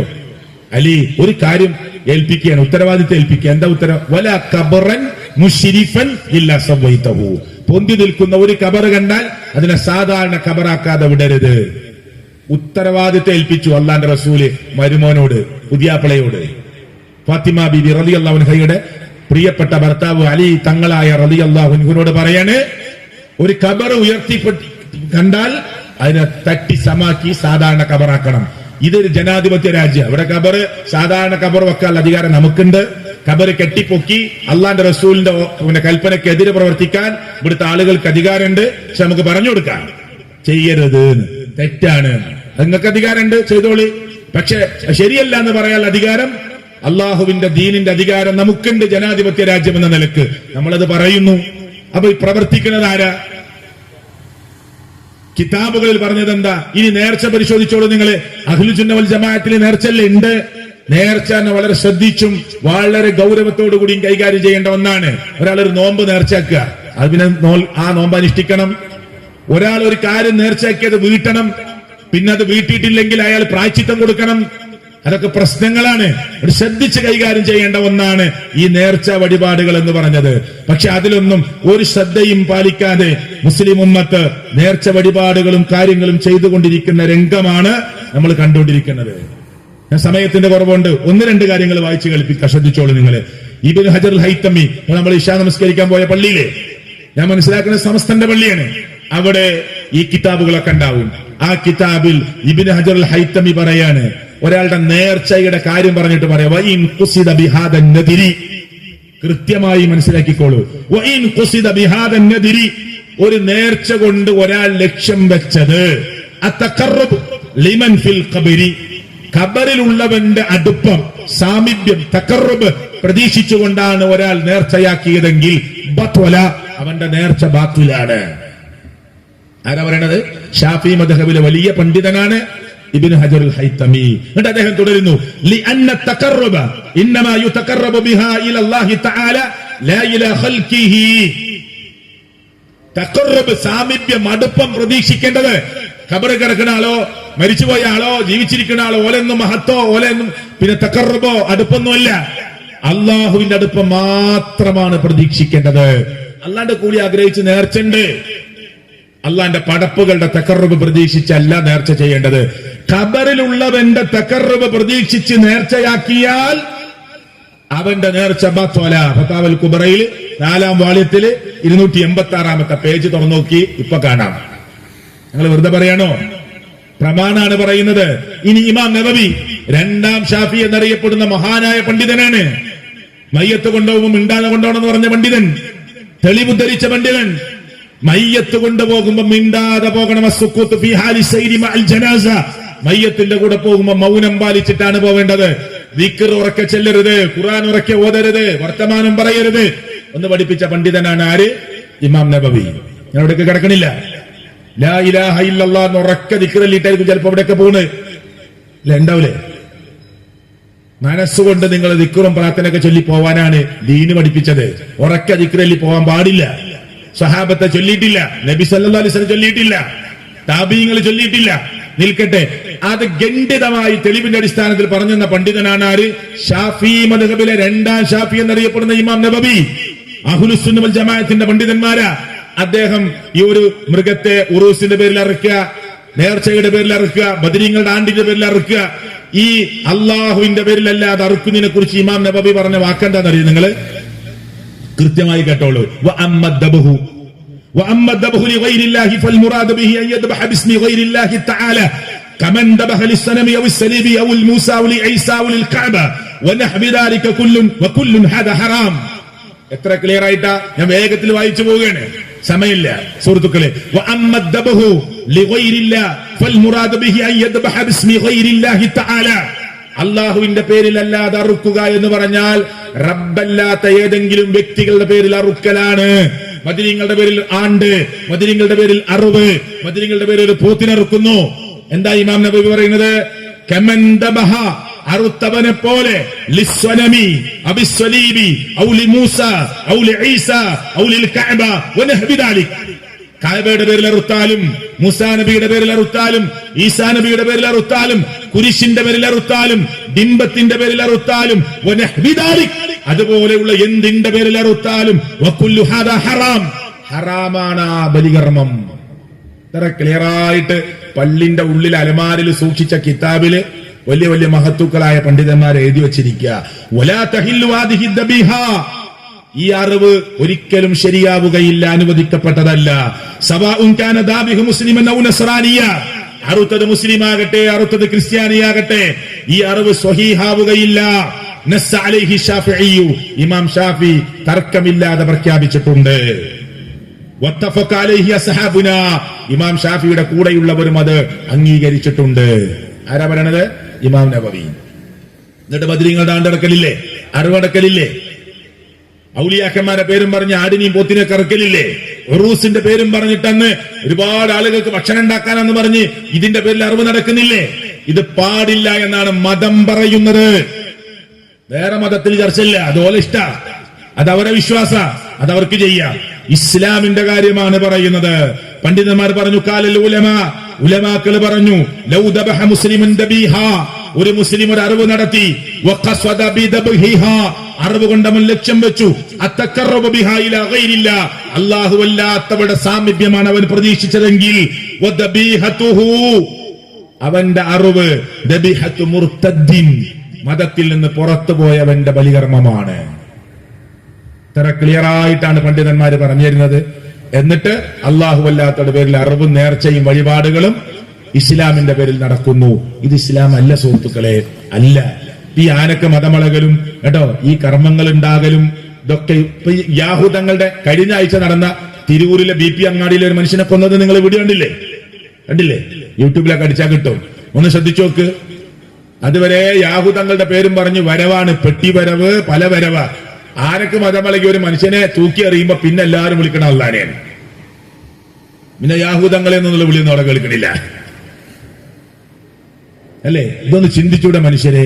ചേറ്റുവ നേർച്ചക്ക് മതമളകി, ആനക്ക് മതമളകി, മതിലെടുത്ത് ചാടി ഓടുകയാണ്. സ്ത്രീകൾ മറിഞ്ഞു വീഴുക, കുട്ടികളൊക്കെ മതിൽ ചാടി ഓടുക, അല്ലാഹ് റബ്ബേറിന് ഓടുക. ഈ വിളി എല്ലാ സ്ഥലത്തുനിന്ന് അള്ളാനെ വിളിച്ചാ പോരെ? ഇസ്ലാം പറയുന്നത് എന്താ അറിയോ? ഇസ്ലാമിൽ നേർച്ച ഉണ്ട്, ഇതില്ല. ഇസ്ലാമിൽ സിയാറത്തുണ്ട്, ഇതില്ല. ഇതില്ല എന്ന് പറഞ്ഞാൽ ഈ പരിപാടികളില്ല. ഇസ്ലാമിൽ സിയാറത്തിന്റെ ടൂറില്ല. 3 പള്ളിക്കാ പ്രത്യേകത ഉള്ളത്. ഒന്ന് പ്രശ്നം നടക്കുന്ന ഫലസ്തീനിലെ പള്ളി, ഒന്ന് മദീനത്തെ പള്ളി, ഒന്ന് മക്കത്തെ പള്ളി. അവിടേക്ക് പുണ്യം ആഗ്രഹിച്ച് പോകാമെന്ന് അള്ളാഹുവിന്റെ മതം പറഞ്ഞു. അല്ല ഏർവാടി, നാഗൂർ, അജ്മീർ, മുത്തുപേട്ട ഒക്കെ ലോകത്ത് കണക്കാ. അതിനൊന്നും പ്രത്യേകത ഒന്നും അല്ല പറഞ്ഞിട്ടില്ല, ദീനും പറഞ്ഞിട്ടില്ല. അവിടെ ജാറം കെട്ടിപ്പൊക്കിണ്ടാക്കി പ്രത്യേകത ഇല്ല എന്ന് മാത്രമല്ല, കുറ്റ കിട്ടുക. ആ കബറാളിയോട് പറയാനാ പോകുന്നതെങ്കിൽ അത് മനസ്സിലാക്കാനുള്ള ഒരു ബുദ്ധിയും യുക്തിയും മുസ്ലിം ഉമ്മത്ത് കാണിക്കണം. അവിടെ പോയിട്ടൊരു നൂല് വാങ്ങി, ആ മക്ബറയിൽ പോയിട്ട് ഒരു ഏലസ് വാങ്ങി, ഒരു തകിട് വാങ്ങി, ഒരു കുപ്പിയിലാക്കി, അല്ലെങ്കിൽ ഒരു ഊതിക്കെട്ടിയ നൂല് വാങ്ങി, ചരട് കെട്ടിയ ഏലസ് വാങ്ങി, അത് കെട്ടിയാൽ ഷിർക്ക് ചെയ്തു എന്നാണ് അള്ളാന്റെ പ്രവാചകൻ സല്ലല്ലാഹു അലൈഹി വസല്ലം പഠിപ്പിച്ചത്. ഞാൻ ഒറ്റ സംഭവം ഹദീസ് എന്ന് പറയാം. ഹുദൈഫ റളിയല്ലാഹു ഒരു രോഗിയെ സന്ദർശിച്ചു. എന്നിട്ട് ആ രോഗിയുടെ ഇങ്ങനെ ഹദീസ് കാണാൻ, ഹുദൈഫ റളിയല്ലാഹു അൻഹു ദഖല അലാ മരീൽ يعود فلمس عضده فإذا فيه خيط فقال ما هذا قال شيء رخي لي فيه. ഒരു സഹാബി ഒരു രോഗിയെ സന്ദർശിക്കാൻ പോവാ, പോകുന്നത് സഹാബിയ, ഒരു രോഗിനെ കാണാൻ പോവാ. സാരല്ല, രോഗിനെ കണ്ടാൽ ഒരു മുസ്ലിം ചെയ്യേണ്ടത് ലാ ബഅസ് തുഹൂറുൻ ഇൻഷാ അല്ലാഹ്, സാരമില്ല അള്ളാഹു സുഖപ്പെടുത്തുന്നെന്ന് അയാൾക്ക് സമാധാനത്തിന്റെ വർത്തമാനം പറയണം, അയാൾക്ക് വേണ്ടി പ്രാർത്ഥിക്കണം, ഇസ്ലാം അനുവദിച്ച ആ മന്ത്രം പ്രാർത്ഥനകൾ ചൊല്ലിക്കൊടുക്കണം, ഒക്കെ ചെയ്യാം. അപ്പൊ ഈ രോഗിയുടെ ശരീരത്തിൽ ഇങ്ങനെ തടവിയപ്പോ ഒരു നൂല് കയ്യിൽ തടഞ്ഞു. ഇതെന്താന്ന് ചോദിച്ചു. ഇത് രോഗത്തിന് വേണ്ടി കെട്ടിയതാന്ന് പറഞ്ഞു. അപ്പൊ ഈ സഹാബി എന്താ പറഞ്ഞത്? സഹാബി പറഞ്ഞു, വഖാല ലൗ മിത്ത വഹുവ അലൈക്, ഇത് കെട്ടിയവനായി നീ മരിച്ചു പോയാൽ മാ സല്ലൈതു അലൈക്, നിനക്ക് വേണ്ടി ഞാൻ നമസ്കരിക്കുക പോലുമില്ല. ഏതാ നിസ്കാരം? പിന്നെ മരിച്ചാല് മയ്യത്ത് നമസ്കാരത്തിൽ പോലും ഞാൻ പങ്കെടുക്കുകയില്ല. ഇത്ര ഗൗരവത്തിലാ സഹാബി സംസാരിച്ചത്. എന്നിട്ട് ചെറിയൊരു പ്രശ്നം പറഞ്ഞു വരുമ്പോഴേക്ക് ഏലസ് കെട്ടിക്കൊടുക്കുക, ആ നൂലൂരി കെട്ടിക്കൊടുക്കുക. ഇത് ഇസ്ലാം അനുവദിച്ചിട്ടില്ല. ഹയ്യുല്ല യമൂത്ത്, മരണമില്ലാത്ത ലോകത്തിന്റെ രക്ഷിതാവായ റബ്ബ് അല്ലാഹു ലാ ഇലാഹ ഇല്ലാ ഹുവൽ ഹയ്യുൽ ഖയ്യൂം ലാ തഅഖുദുഹു സിനത്തുൻ വലാ നൗം ലഹു മാ ഫിസ് സമാവാതി വമാ ഫിൽ അർദ് മൻ ദല്ലദീ യശ്ഫഉ ഇൻദഹു ഇല്ലാ ബിഇദ്നി. അവന്റെ അടുക്കൽ അവന്റെ അനുവാദമില്ലാതെ ശുപാർശ ചെയ്യാൻ ആരുണ്ട്? ഉറക്കല്ല, ചീടല്ല, മയക്കല്ല, തളർച്ചല്ല, ഒന്നുമില്ല അല്ലാഹ്ക്ക്. ആ റബ്ബ് ഉണ്ടായിരിക്കെ ഒരു നൂല് ഇവിടെ കെട്ടിയിട്ട് ഈ നൂല് എന്നെ സഹായിക്കുമെന്ന് വിചാരിച്ചാൽ പിന്നെ അള്ളാഹുൽ എന്ത് വിശ്വാസമുള്ളത്? വീടിന്റെ മൂലയിൽ കുഴിച്ചിട്ട് ഒരു തകിട് എന്നെ കാക്കുമെന്ന് വിചാരിച്ചാൽ പിന്നെ അള്ളാഹ്ക്ക് എന്ത് സ്ഥാന ഹൃദയത്തിലുള്ളത്? അതാ മൊയ്തീൻ ശൈഖ് ചോദിച്ചത്. കൈഫ തഖൂലു ലാ ഇലാഹ ഇല്ലല്ലാഹ്, ഇതൊക്കെ ചെയ്യുന്ന മനുഷ്യന്മാരെ എങ്ങനെ ലാ ഇലാഹ ഇല്ലല്ലാഹ് പറയാ? വഫീ ഖൽബിക കം ഇലാഹ്, നിന്റെ ഹൃദയത്തിൽ എത്ര എത്ര ഇലാഹുകളാ? ആരാ ചോദിച്ചത്? ആരാ? ഇതൊരു ക്ലാസ് പോലെയാണ്. മൊയ്തീൻ ശൈഖ് ചോദിച്ചതാ. മൊയ്തീൻ ശൈഖ ചോദിക്കണത്, നിങ്ങൾ ഇതൊക്കെ കൊണ്ടുവന്നിട്ട് കുറെ ഇലാഹുകളെ ഹൃദയത്തിൽ വെച്ചിട്ട് പിന്നെ ലാ ഇലാഹ ഇല്ലല്ലാഹ് ലാ ഇലാഹ ഇല്ലല്ലാഹ് ചൊല്ലിട്ട് എന്താ കാര്യം? ചൊല്ലാൾ അധികാരം നിനക്കുണ്ട്, അവകാശം ഉണ്ടോ എന്ന് ചോദിച്ചത് ആരാ? മൊയ്തീൻ ശൈഖ്. ആ മൊയ്തീൻ ശൈഖിനെയാണ് ഇപ്പൊ വിളിക്കുന്നത് മനുഷ്യന്മാര്. കണ്ടോ? ബിംബങ്ങൾ തച്ചുടച്ചാലാണ് ആര്? ഇബ്രാഹിം അലൈഹി സ്വലാത്തു വസ്സലാം. ആ ഇബ്രാഹിം നബിയുടെ ബിംബ കാബന്റെ ഉള്ളില്. നിങ്ങൾ ഈ ഏർപ്പാടിന് പോകല്ലേ എന്ന് പറഞ്ഞ പുസ്തകം എഴുതിയ ആളാണ് ആര്? മൊയ്തീൻ ശൈഖ്. ആ മൊയ്തീൻ ശൈഖിനെയാണ് മനുഷ്യന്മാര് വിളിച്ചോണ്ടിരിക്കുന്നത്. 1000 വട്ടം വിളിച്ചാൽ അവനവഞ്ചേരിയിലെ വീട്ടിലും വരും ആര്? മൊയ്തീൻ ശൈഖ്. മജ്ലിസ് നൂറിന്റെ സദസ്സില് തുടക്കം തന്നെ പറയണത് ഇവിടെ വന്നിട്ട് പോകണമെന്നാ. ഞങ്ങൾ തുടങ്ങാൻ പോവാണ്, ഇവിടെ നിന്ന് വന്നിട്ട് പോകണം. ആരോട്? മൊയ്തീൻ ശൈഖിനോട്. ഇറാഖിന്റെ ബാഗ്ദാദിൽ കബറടക്കം ചെയ്യപ്പെട്ട മൊയ്തീൻ ശൈഖിന് എത്ര മജ്ലിസ് നൂറിൽ പോകണം, എത്ര വീട്ടിൽ പോകണം? ആരും കാണുന്നില്ല വരുന്നത്. എല്ലാരും വിളിക്കാണ്. 1000 വട്ടം വിളിച്ചാൽ നമ്മുടെ വീട്ടിൽ വരും. ഇതൊന്നും ഇസ്ലാമിൽ പെട്ട വിശ്വാസമല്ല, ഇത് കടുത്ത ശിർക്കാണ്. അതൊരു മുസ്ലിം ചെയ്യാൻ പാടില്ല. അപ്പൊ എവിടെ ഇസ്ലാം നിൽക്കുന്നു? അതിന്റെ കറകളഞ്ഞ തൗഹീദ്. ഒരു ജ്യോത്സ്യനെയോ ഒരു സിദ്ധനെയോ ഒരു കൈനോട്ടക്കാരനെയോ ഒരു കണക്ക് നോട്ടക്കാരനെയോ ഒരു സാഹിറാകട്ടെ, ഔ സാഹിറൻ ഒരു സാഹിറാകട്ടെ, അല്ലെങ്കിൽ കാഹിന ഒരു ജ്യോത്സ്യനാകട്ടെ, അല്ലെങ്കിൽ ഒരു അറാഫ് ഒരു കണക്ക് നോട്ടക്കാരനാകട്ടെ, ജ്യോത്സ്യനാകട്ടെ, സിദ്ധനാകട്ടെ, ഒരാൾ സമീപിച്ചിട്ട് ഫസഅലഹു അൻ ഷൈഇൻ ഒരു കാര്യം ചോദിച്ചു, അയാൾ പറയുന്നു ഫസദ്ദഖഹു സത്യപ്പെടുത്തി, കഫറ അയാൾ അവിശ്വാസിയായി. മാ ഉൻസില അലാ മുഹമ്മദിൻ സല്ലല്ലാഹു അലൈഹി വസല്ലം, നബിക്ക് ഇറക്കപ്പെട്ട ഖുർആനിൽ അവിശ്വസിച്ചവനായി മാറി എന്നാണ് ആര് പഠിപ്പിച്ചത്? അള്ളാഹുവിന്റെ പ്രവാചകൻ പഠിപ്പിച്ചത്. ഇതിൽ നിന്നൊക്കെ മാറിക്കൊണ്ടാണ് മുസ്ലിം ഉമ്മത്ത് സഞ്ചരിച്ചുകൊണ്ടിരിക്കുന്നത്. അപ്പൊ ഇവിടെ അഹ്ലുസുന്ന വൽ ജമാഅ എന്ന വിശാലമായ വിഷയം, അതൊരു 3/4 മണിക്കൂറുണ്ടോ 1 മണിക്കൂറുണ്ടോ സംസാരിച്ച് തീർക്കാൻ പറ്റുന്ന ഒന്നല്ല. ഖുർആൻ അനുസരിച്ച് ജീവിക്കുക. ഖുർആനിന്റെ ആ വിശദീകരണമാകുന്ന ഹദീസ്, സ്വർഗത്തിലേക്ക് എത്തിക്കുന്ന എല്ലാ കാര്യവും അള്ളാഹുവിന്റെ പ്രവാചകൻ നമ്മളെ പഠിപ്പിച്ചിട്ടുണ്ട്. നരകത്തിൽ നിന്ന് അകറ്റുന്ന മുഴുവൻ കാര്യങ്ങളും നമുക്ക് പഠിപ്പിച്ചു തന്നിട്ടുണ്ട്. ഏതാണ് ഹറാം, ഏതാണ് ഹലാല് പഠിപ്പിച്ചു തന്നിട്ടുണ്ട്. ചൊല്ലേണ്ട ദിക്റുകൾ ഇഷ്ടം പോലെ, ആയിരക്കണക്കിന് ദിക്റുകൾ നമ്മളെ പഠിപ്പിച്ചിട്ടുണ്ട്. ധാരാളം പ്രാർത്ഥനകൾ നമ്മളെ പഠിപ്പിച്ചിട്ടുണ്ട്. നിത്യജീവിതത്തിൽ ഉറക്കത്തിലേക്ക് കിടക്കുമ്പോൾ ജമഅ കഫൈഹി, 2 കൈകളും ചേർത്ത് വെച്ച് സുമ്മ നഫസ ഫീഹിമാ, കൈകളിൽ ഊതി, ഫഖറഅ എന്നിട്ടോതി സൂറത്തുൽ ഇഖ്ലാസ്, സൂറത്തുൽ ഫലക്, സൂറത്തുൻ നാസ്, ഈ സൂറത്തുകളെ കോതി ശരീരം തടവി കൈ വലതു ഭാഗത്തേക്ക് ഇങ്ങനെ ചെരിഞ്ഞു കിടന്ന് കൈ ഇങ്ങനെ വെച്ച് കിടക്കുക. അല്ലാഹുമ്മ ബിസ്മിക അമൂതു വഅഹ്യാ ബിസ്മിക റബ്ബി വലഅതു ജംബി, ഈ പ്രാർത്ഥനകൾ ദിക്റുകളൊക്കെ ചൊല്ലുക. അള്ളാഹിനോട് പ്രാർത്ഥിച്ചിട്ടാണ് ഒരു മുസ്ലിമിന്റെ ഉറക്കം. അവനവഞ്ചേരിയിലെ 8:30 വരെ 8:45 വരെ സംസാരിക്കാൻ നമ്മൾ ഉദ്ദേശിക്കുന്നത്. പക്ഷെ കുറച്ച് ആളുകളൊക്കെ അവിടെ നിന്ന് കേൾക്കുന്നത് കൊണ്ട് ഞാൻ കുറച്ചു നേരം പറഞ്ഞു എന്ന് മാത്രം. സുഹൃത്തുക്കളെ, നിങ്ങൾ കേൾക്കുക, മനസ്സിലാക്കാൻ ഞാൻ അവസാനിപ്പിക്കുകയാണ്. ഉറക്കത്തിലേക്ക് കിടക്കുമ്പോ വരെ അള്ളാഹുവിന്റെ മാർഗത്തിൽ അള്ളാഹുവിനോട് ദിക്ർ ചൊല്ലി പ്രാർത്ഥിച്ചിട്ടാണ് ഒരു മുസ്ലിം കിടന്നുറങ്ങണത്. ശരിയല്ലേ? സത്യല്ലേ? ഉറക്കത്തിന് ഉണർന്നാലും അള്ളാഹിനോടാണ്. അൽഹംദുലില്ലാഹില്ലദീ അഹ്യാനാ ബഅദമാ മാതനാ വഇലൈഹി നുശൂർ. ടോയ്ലറ്റ് പോകുമ്പോൾ അള്ളാഹിനോട്, ടോയ്ലറ്റിൽ നിന്ന് ഇറങ്ങുമ്പോൾ അള്ളാഹിനോട്, പള്ളിക്ക് കയറുമ്പോൾ അള്ളാഹിനോട്, പള്ളിയിൽ നിന്ന് ഇറങ്ങുമ്പോൾ അള്ളാഹിനോട്, എല്ലാ സമയത്തും പ്രാർത്ഥന ദിക്ർ അള്ളാഹിനോടാ. നിങ്ങൾ ചോദിച്ചു നിങ്ങൾ ഉസ്താദുമാരോട്, പണ്ഡിതന്മാരോട്, ഒരൊറ്റ പ്രാർത്ഥന അള്ളയല്ലാത്തവരുടെ ഖുർആനിലും ഹദീസിലും ഉണ്ടോന്ന്? ആയിരക്കണക്കിന് ഹദീസ് ബുഖാരിയിലും മുസ്ലിമിലും തുർമുദിയിലും നസായിലും ഇബ്നു മാജയിലും എല്ലാ കിതാബിലും ഉണ്ടായിട്ട് ഒരൊറ്റ ദുആ അല്ലാത്തവരോട് ഉണ്ടോന്ന്? ഇല്ല. ഒരു ദിക്ർ അല്ലാത്തവരോടുണ്ടോന്ന്? ഏതെങ്കിലും ഒരു നബിയോടുണ്ടോന്ന്? ഏതെങ്കിലും ഒരു റസൂലിനോടുണ്ടോന്ന്? ഇല്ല. എല്ലാ പ്രാർത്ഥനയും ഖുർആനിലും ഹദീസിലും വന്ന മുഴുവൻ പ്രാർത്ഥനയും റബ്ബന, റബ്ബി, അല്ലാഹുമ്മ, അല്ലാഹുവേ, റബ്ബി, എന്റെ റബ്ബേ, റബ്ബന, ഞങ്ങളുടെ റബ്ബേ, ഇങ്ങനെ തുടങ്ങുന്നത്. ഒറ്റ പ്രാർത്ഥനയും റബ്ബല്ലാത്തവരോടില്ല. പിന്നെ എന്തിനാ സുഹൃത്തുക്കളെ റബ്ബല്ലാത്ത ആളുകളെ തേടി പോകുന്നത്? നാളെ പരലോകം നഷ്ടപ്പെടാൻ, വിശ്വാസം ശരിയാവാതിരിക്കാൻ പ്രാർത്ഥിച്ചാൽ അവർ കേൾക്കുവോ? കേൾക്കൂല. അത് ഖുർആൻ പറഞ്ഞതല്ലേ? ഇൻ തദ്ഉഹും ലാ യസ്മഉ ദുആഅക്കും.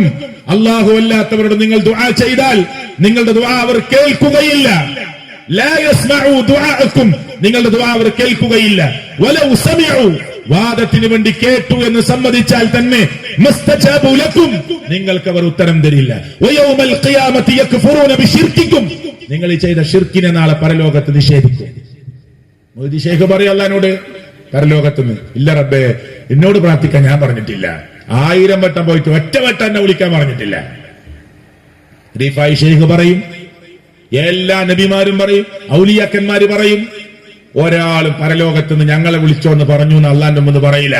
യക്ഫുറൂന ബിശിർക്കിക്കും, ഈ ചെയ്ത ഷിർക്കിനെ അവർ നിഷേധിക്കും എന്നാ ഖുർആൻ പറഞ്ഞത് അല്ലേ? അതുകൊണ്ട് അള്ളാഹു പ്രഖ്യാപിച്ചു, വഖാല റബ്ബുക്കും وقال ربكم ادعوني استجب لكم ان الذين يستكبرون عن عبادتي سيدخلون جهنم داخرين. അല്ലാഹനെ ആരാധിക്കണം, അവനെ വിളിച്ചു പ്രാർത്ഥിക്കണം, ദുആ ചെയ്യണം. അവൻ ആരാധിക്കുന്നതിൽ അഹങ്കാരം കാണിച്ചാൽ നരകത്തിൽ കടന്നേരിയും. അദ്ദുആ ഹുവൽ ഇബാദ.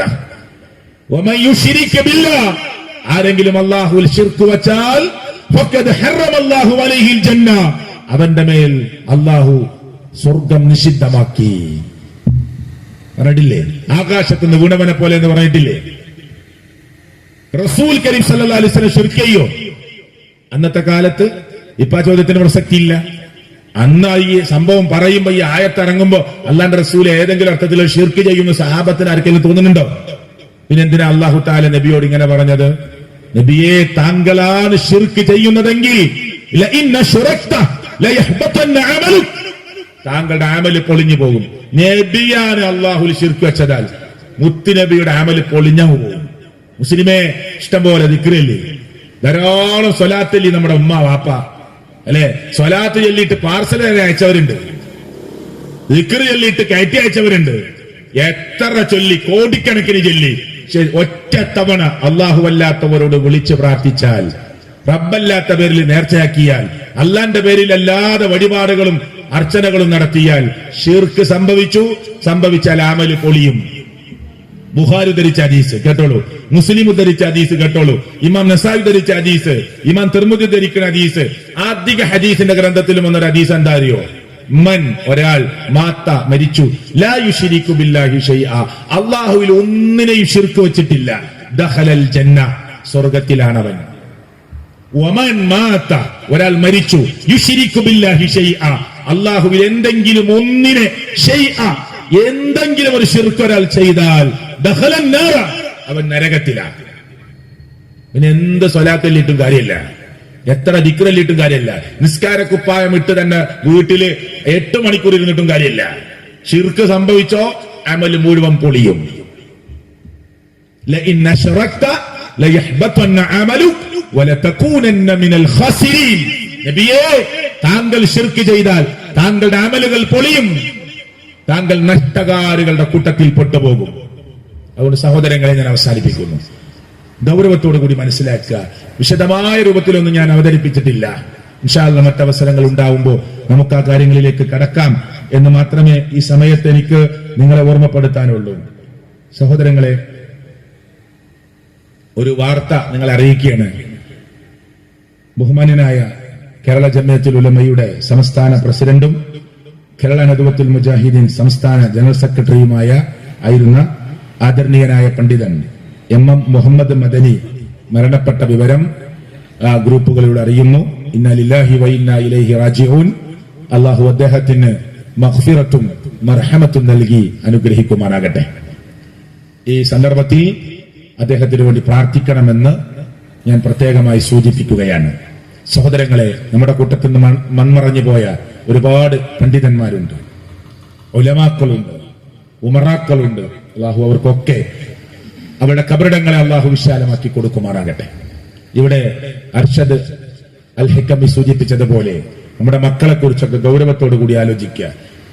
ഫാമിലി കോൺഫറൻസ് എന്നാണ് ഫെബ്രുവരി 23 ഞായറാഴ്ച നടക്കാൻ പോകുന്ന വിശാലമായ പന്തലിൽ ഒരുങ്ങുന്ന ഫാമിലി കോൺഫറൻസ്. ഞാൻ അതിനെക്കുറിച്ച് കേരളത്തിൽ നടന്ന ഒരു 8ഓളം ഫാമിലി കോൺഫറൻസിൽ പ്രസംഗിക്കാൻ ഭാഗ്യം കിട്ടിയ ഒരാളാണ് ഞാൻ. ഒരു മനോഹരമായ സമ്മേളനമാണ് ഫാമിലി കോൺഫറൻസ്.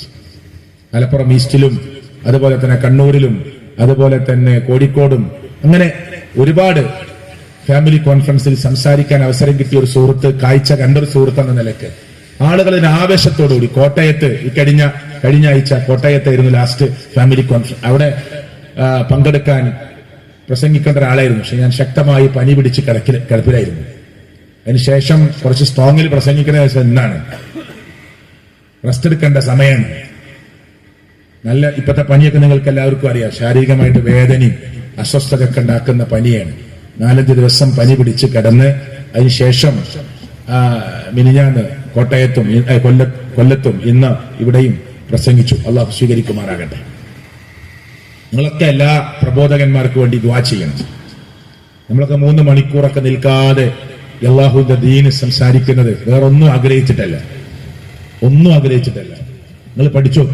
നമുക്കൊക്കെ കട്ടിയുള്ളൊരു കവറ് ഇവിടെ തിരിച്ചു പോകുമ്പോ തരുമ്പോ സംഘാടകര്, നമ്മളൊക്കെ സംഘാടകരാ, ഇതിന്റെ പ്രവർത്തകന്മാരാണ് നമ്മളൊക്കെ. നമ്മളെ നാട്ടിലൊരു പ്രോഗ്രാം സംഘടിപ്പിക്കുമ്പോൾ ഒരു സംഘാടകരാണ് നമ്മള്. അപ്പൊ ഒരു കട്ടിയുള്ള കവറ് തന്നാ പൊളിച്ചു നോക്കിയിട്ട് ഇത് കുറച്ച് അധികം ഉണ്ടല്ലോ എന്ന് തിരിച്ചു കൊടുക്കല. ഇതൊന്നും നമ്മള് ജീവിതത്തിന്റെ ഒരു ലാഭത്തിന് വേണ്ടി ചെയ്യുന്ന ഏർപ്പാടല്ല. അള്ളാഹുവിന്റെ പ്രബോധന മാർഗത്തിൽ നമ്മളൊക്കെ പങ്കാളികളാവുക. ഇതൊരു വരുമാന മാർഗമല്ല, ഇത് ജീവിതത്തിന്റെ ഉപാധിയല്ല. അതുകൊണ്ട് സഹോദരങ്ങളെ, നമ്മൾ പ്രബോധകന്മാർക്ക് വേണ്ടി ദുആ ചെയ്യണം. ബഹുമാനനായ ഹാരിസ് ബിൻ സലീം വീട്ടിൽ റെസ്റ്റിലാണ്. അള്ളാഹു അദ്ദേഹത്തിന് എത്രയും വേഗത്തിൽ ശിഫ നൽകുമാറാകട്ടെ. നിങ്ങളെ നാട്ടിലെ ഏറ്റവും കൂടുതൽ പ്രസംഗിക്കുന്ന ആളാ ബാലുശ്ശേരി. അദ്ദേഹത്തിന് ശാരീരികമായ അസ്വസ്ഥതയുണ്ട്, നിങ്ങൾക്കൊക്കെ അറിയാം. അതുപോലെ തന്നെ ഷാഫി സബായും സുബൈർ സലഫിയും കുഞ്ഞാലി മദനിയും ഒക്കെ തൊണ്ടക്ക് പ്രശ്നമായി ട്രീറ്റ്മെന്റിലും സർജറിയിലൊക്കെയാണ്. അങ്ങനെ പലരും മാനസികമായ ചില വിഷമങ്ങളിലുള്ളവരുണ്ട്. അവർക്കൊക്കെ പിന്നെ കെട്ടുകഥകൾ പറഞ്ഞുണ്ടാക്കുന്ന ആളുകളുണ്ട്. അത് സാരല്ല, നമ്മൾ അതിനൊന്നും പറയാൻ പോകണ്ട. അതങ്ങനെ ഈ സമൂഹത്തിൽ കെട്ടുകഥകൾ പറഞ്ഞ് കള്ളക്കഥകൾ പറഞ്ഞുണ്ടാക്കുന്നത് അതങ്ങനെ കേട്ട് ആളുകൾ തള്ളിക്കളഞ്ഞ് അതങ്ങനെ പോയിക്കോളും. പുറങ്കാലുകൊണ്ട് ചവിട്ടുകൊട്ടയിലേക്ക് തള്ളി മാറ്റുക. നമ്മൾ ധീരമായി അള്ളാഹുവിന്റെ ദീനിന്റെ ദഅവത്തിൽ ഏർപ്പെടുക. എനിക്ക് ഇവിടുത്തെ പ്രവർത്തകന്മാരോട് പറയാനുള്ളത്, ഇത് പറയാൻ നമ്മളല്ലാതെ മറ്റാരുമില്ല. നമുക്കൊരു ലാഭമല്ല. ഈ അവനവഞ്ചേരിയിൽ മുജാഹിദ് പ്രസ്ഥാനത്തിന്റെ വിസ്തത്തിന്റെ യൂണിറ്റ് ഒന്നുമില്ല. പക്ഷെ നമ്മളിവിടെ ആളുകളെ സമീപിക്കുന്നത് നേരാ ചൊവ്വെ അള്ളാന്റെ ദീന് നിലനിന്ന് കാണാൻ അതിന് പറ്റാവുന്ന സംവിധാനങ്ങളും സെന്ററുകളൊക്കെ ഉണ്ടാവാൻ ആഗ്രഹിക്കുന്നത് ഇവിടെ ഒരു ലാഭം ആഗ്രഹിച്ചിട്ടല്ല. അന്ധവിശ്വാസങ്ങൾക്കെതിരെ, അനാചാരങ്ങൾക്കെതിരെ ദീനിൽ എന്തുണ്ടോ അത് ഉണ്ടെന്ന് പറയും, എന്തില്ല ഇല്ല. ഞാൻ പറഞ്ഞല്ലോ നേരത്തെ, ഇപ്പോ ഒരു മനുഷ്യന് രോഗം വന്നു, കയ്യിൽ സൂറത്തിൽ ഇഖ്ലാസും ഫലക്കൊക്കെ ഓതി ചടവിൽ കൊടുക്കാം. മുത്തുനബി സല്ലല്ലാഹു അലൈഹി വസല്ലം ചെയ്തതാണ്. ഖുർആൻ ഓതി കൊടുക്കാം, റസൂലുള്ളാഹി അത് പഠിപ്പിച്ചതാണ്, അല്ലെ? അപ്പോ ഈ ഉള്ളതെന്തോ അത് രോഗിയുടെ അടുത്തിരുന്ന് നെറ്റിയിൽ കൈവച്ച് മന്ത്രിക്കാം. അതിന് പ്രത്യേക പ്രാർത്ഥനകൾ ഹദീസിൽ വന്നിട്ടുണ്ട്, അത് ചൊല്ലാം. പക്ഷേ ഒരു ജ്യോത്സ്യനെ സമീപിക്കാൻ പറ്റുമോ? ഏലസ് കെട്ടി കൊടുക്കാൻ പറ്റുമോ? ഉറുക്ക് പറ്റുമോ? നൂലൂതി കെട്ടാൻ പറ്റുമോ? ഇല്ല. അപ്പോ ഇല്ലാത്തത് ഒരിക്കലില്ല, ഉള്ളത് എവിടെ അവിടെ ഉണ്ട് എന്ന് കൃത്യമായി ജനങ്ങളെ പഠിപ്പിക്കുന്ന പ്രസ്ഥാനമാണ് മുജാഹിദ് പ്രസ്ഥാനം. അതാണ് നമ്മുടെ പാരമ്പര്യം. അതാണ് നമ്മുടെ പാരമ്പര്യം. രാജ്യത്തിലെ കേരളത്തിന്റെ നമ്മുടെ സ്റ്റേറ്റിൽ വിദ്യാഭ്യാസ രംഗത്ത് ഏറ്റവും മുന്നിൽ നിന്നവരാണ് നമ്മൾ. ഇപ്പൊ നമ്മൾ പിറകിലേക്ക് പോയിട്ടുണ്ടോ എന്ന് പരിശോധിക്കണം. ഇംഗ്ലീഷ് വിദ്യാഭ്യാസത്തെ മുസ്ലിങ്ങൾക്കിടയിൽ പ്രചരിപ്പിക്കാനും പഠിപ്പിക്കാനും ത്യാഗം സഹിച്ചവരാണ് മുജാഹിദ് പ്രസ്ഥാനം. മലയാളം എടുത്തു പഠിക്കണമെന്ന് സ്ത്രീകളോട് നിർബന്ധപൂർവം വയലു പറഞ്ഞവരാണ്.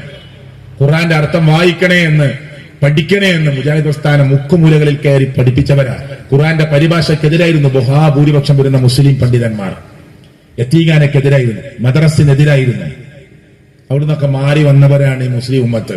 ഇന്ന് ഏറ്റവും കൂടുതൽ ഓർഫനേജ്, ഏറ്റവും കൂടുതൽ യതീഖാനകള്, ഏറ്റവും കൂടുതൽ മദ്രസ, ഏറ്റവും കൂടുതൽ അറബിക് കോളേജ് ഒക്കെ മുജാഹിദ് പ്രസ്ഥാനത്തിനല്ല. നമുക്കതിൽ പ്രശ്നമില്ല.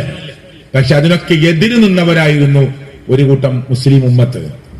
അന്ന് ഇത്തരം നാളില്ല. ഒരു 40 കൊല്ലം 30 കൊല്ലം 20 കൊല്ലം മുമ്പ് ഇവിടെ വന്ന് പ്രസംഗിച്ചാൽ ഇത്ര ആളുണ്ടാവില്ലേ കേൾക്കാൻ. ഞാനടക്കം അങ്ങനെയുള്ള കുടുംബങ്ങളിൽ ജനിച്ചവരാണ്. ഹക്ക് മനസ്സിലാക്കി, സത്യം മനസ്സിലാക്കി അള്ളാന്റെ ദീനിന് വേണ്ടി പ്രവർത്തിക്കുകയാണ്. വേറെ ഒരു ലാഭവും നമ്മൾ ആരും ആഗ്രഹിക്കണില്ല. അതുകൊണ്ട് സഹോദരങ്ങളെ, നിങ്ങൾ ആത്മാർത്ഥമായി പ്രവർത്തിക്കണം. ഒരു മനുഷ്യന് തൗഹീദ് മനസ്സിലായാൽ നിങ്ങൾ ഏത് പള്ളിയിൽ പോയിക്കോ, എവിടെ നിസ്കരിച്ചോ ഒക്കെ നിൽക്കട്ടെ, തൗഹീദ് റെഡിയാക്കുക. തൗഹീദ് റെഡിയാക്കുക. അള്ളാഹിനോട് മാത്രമേ പ്രാർത്ഥിക്കുള്ളൂ. എല്ലാ നേർച്ചയും വഴിപാടും അർച്ചനകളും അള്ളാന്റെ പേരിൽ മാത്രം. സത്യം ചെയ്യുമ്പോൾ മൻ ഹലഫ ബിഗൈരില്ലാ, അള്ളാന്റെ പേരിലല്ലാതെ ഒരാൾ സത്യം ചെയ്താൽ ഫഖദ് അശ്റക, ഓ ശിർക്ക് ചെയ്ത.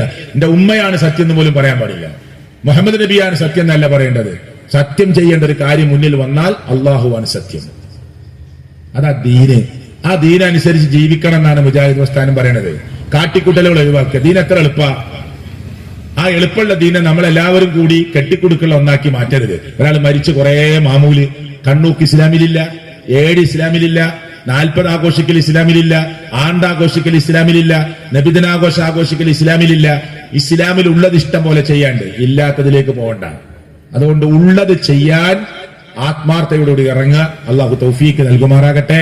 നമ്മുടെ കൂട്ടത്തിൽ ബിസിനസ്സിലും കച്ചവടങ്ങളിലൊക്കെ ഏർപ്പെടുന്ന ധാരാളം ആളുകളുണ്ട്. അള്ളാഹു റഹ്മത്തും ബറക്കാത്തും നൽകി അനുഗ്രഹിക്കുമാറാകട്ടെ. നമ്മുടെ കൂട്ടത്തിൽ കടത്തിലകപ്പെട്ടു പോയവരുണ്ട്. അള്ളാഹു അവർക്ക് ഹലാലായ മാർഗത്തിൽ അത് വീട്ടാനുള്ള സൗഭാഗ്യം നൽകി അനുഗ്രഹിക്കുമാറാകട്ടെ. നേരെ ചൊവ്വേ നടക്കുന്ന പള്ളികളും മദ്രസകളും ഒക്കെ ഫിത്നകൾ ഉണ്ടാക്കാൻ ശ്രമിക്കുന്ന ആളുകളുണ്ട്. അവിടെ കുതന്ത്രങ്ങളെ അള്ളാഹു സമൂഹത്തിന് തിരിച്ചറിയിപ്പിച്ചു കൊടുക്കുമാറാകട്ടെ.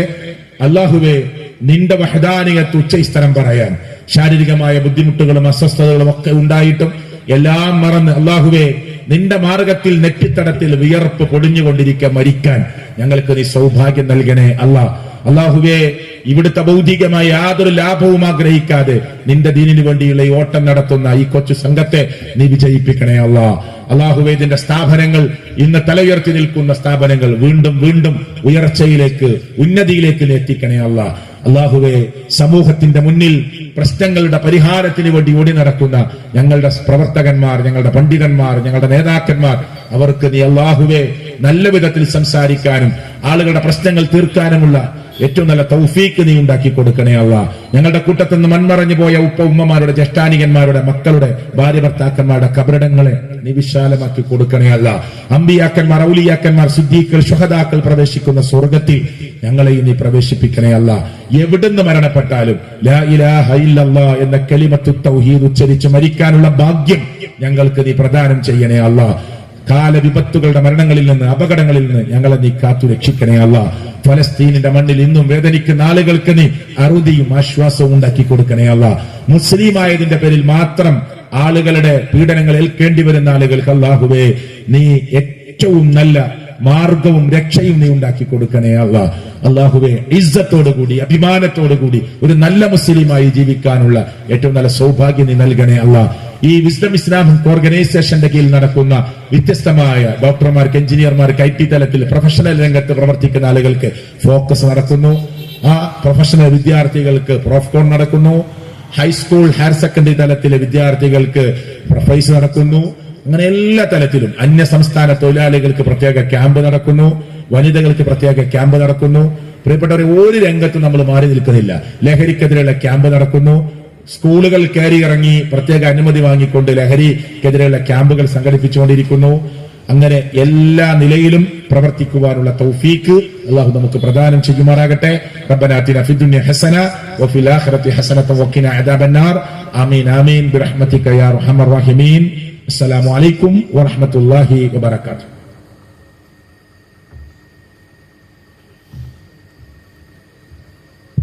ജസാക്കല്ലാഹു ഖൈർ. ഇനിയും ഈ ദീനിനു വേണ്ടി സംസാരിക്കാൻ നമ്മുടെ പണ്ഡിതന് അള്ളാഹു ദീർഘായുസ് നൽകുമാറാകട്ടെ. ഇൻഷാ അല്ലാഹ് ഈ ആദർശ സമ്മേളനത്തിന് നന്ദി അറിയിക്കുന്നതിന് വേണ്ടി വിസ്ഡം യൂത്ത് ആറ്റിങ്ങൽ മണ്ഡലം ജോയിന്റ് സെക്രട്ടറി ഫഹദ് അവനവഞ്ചേരിയെ ക്ഷണിക്കുന്നു.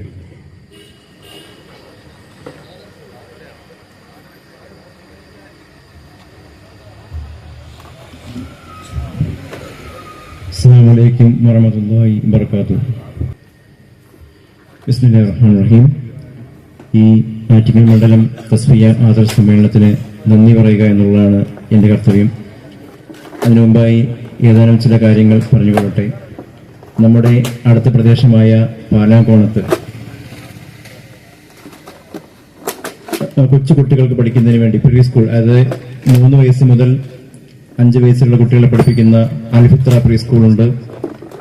ഇവിടെ ഖുർആൻ മുഴുവൻ ഓതുന്ന ഒരു ഖത്തം തീർക്കുന്ന രീതിയിലുള്ള പഠനവും അതുപോലെ ഭൗതിക വിദ്യാഭ്യാസവും നൽകി കുട്ടികൾക്ക് മതപരവും ഭൗതികപരവുമായ വിദ്യാഭ്യാസം നൽകുന്ന ഒരു സ്ഥാപനമാണ് അൽഫിത്ര സ്കൂള്. അപ്പോൾ നിങ്ങൾ താല്പര്യമുള്ളവർ ആ സംവിധാനം ഉപയോഗപ്പെടുത്തുക.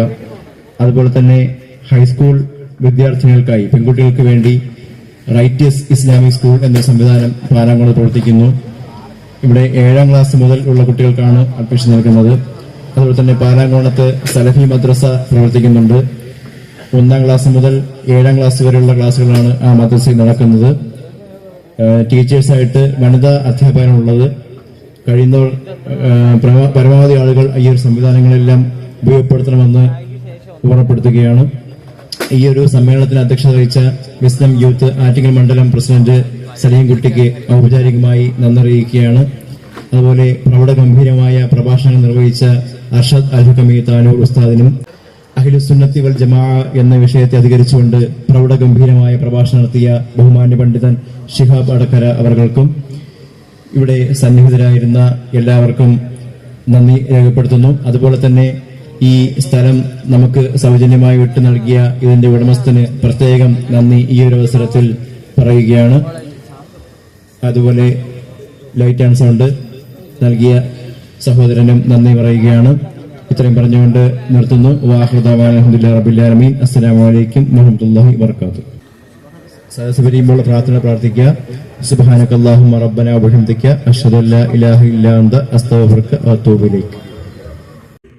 സമാധാനം നഷ്ടപ്പെടുന്ന വീടകങ്ങൾ, ദാമ്പത്യരംഗത്തെ അസ്വാരസ്യങ്ങൾ, അസ്വസ്ഥതയും അശാന്തിയും നിറഞ്ഞ കുടുംബജീവിതങ്ങൾ, പരിസരബോധം മറന്ന പ്രണയബന്ധങ്ങൾ, ലഹരി മണക്കുന്ന മണിയറകൾ, മാറിയ തലമുറയും തകരുന്ന ധാർമ്മികതയും, സോഷ്യൽ മീഡിയയിൽ തലകുനിഞ്ഞിരിക്കുന്ന യുവസമൂഹം, മക്കളുടെ മൊബൈൽ ഉപയോഗം, പരിധി വിടുന്ന വിവാഹാഘോഷങ്ങൾ, പ്രണയ നൈരാശ്യത്തിലകപ്പെടുന്ന മക്കൾ, ലഹരിയിലും അവിഹിതങ്ങളിലും തകർന്ന ദാമ്പത്യ ബന്ധങ്ങൾ, ദാമ്പത്യ ജീവിതത്തിലെ കയ്പും മധുരവും, നാശം വിതയ്ക്കുന്ന ഫാഷിസം, പുതുതലമുറയെ നശിപ്പിക്കുന്ന ലിബറലിസം, സ്രഷ്ടാവിനെ മാത്രം ആരാധിക്കുകയെന്ന മാനവിക ഐക്യ സന്ദേശത്തെ നിരാകരിച്ച് വ്യത്യസ്ത സൃഷ്ടികളിൽ അഭയം തേടുന്ന സമൂഹം, വിശ്വാസത്തെ കൊള്ളയടിക്കുന്ന പൗരോഹിത്യം തുടങ്ങിയ സമൂഹം അഭിമുഖീകരിക്കുന്ന പ്രശ്നങ്ങൾക്ക് പരിഹാരം നിർദ്ദേശിക്കുകയാണ് ഫാമിലി കോൺഫറൻസ്. വിശ്വാസവിശുദ്ധി സംതൃപ്ത കുടുംബം എന്ന പ്രമേയത്തിൽ വിസ്ഡം ഇസ്ലാമിക് ഓർഗനൈസേഷൻ സംഘടിപ്പിക്കുന്ന ജില്ലാ ഫാമിലി കോൺഫറൻസ്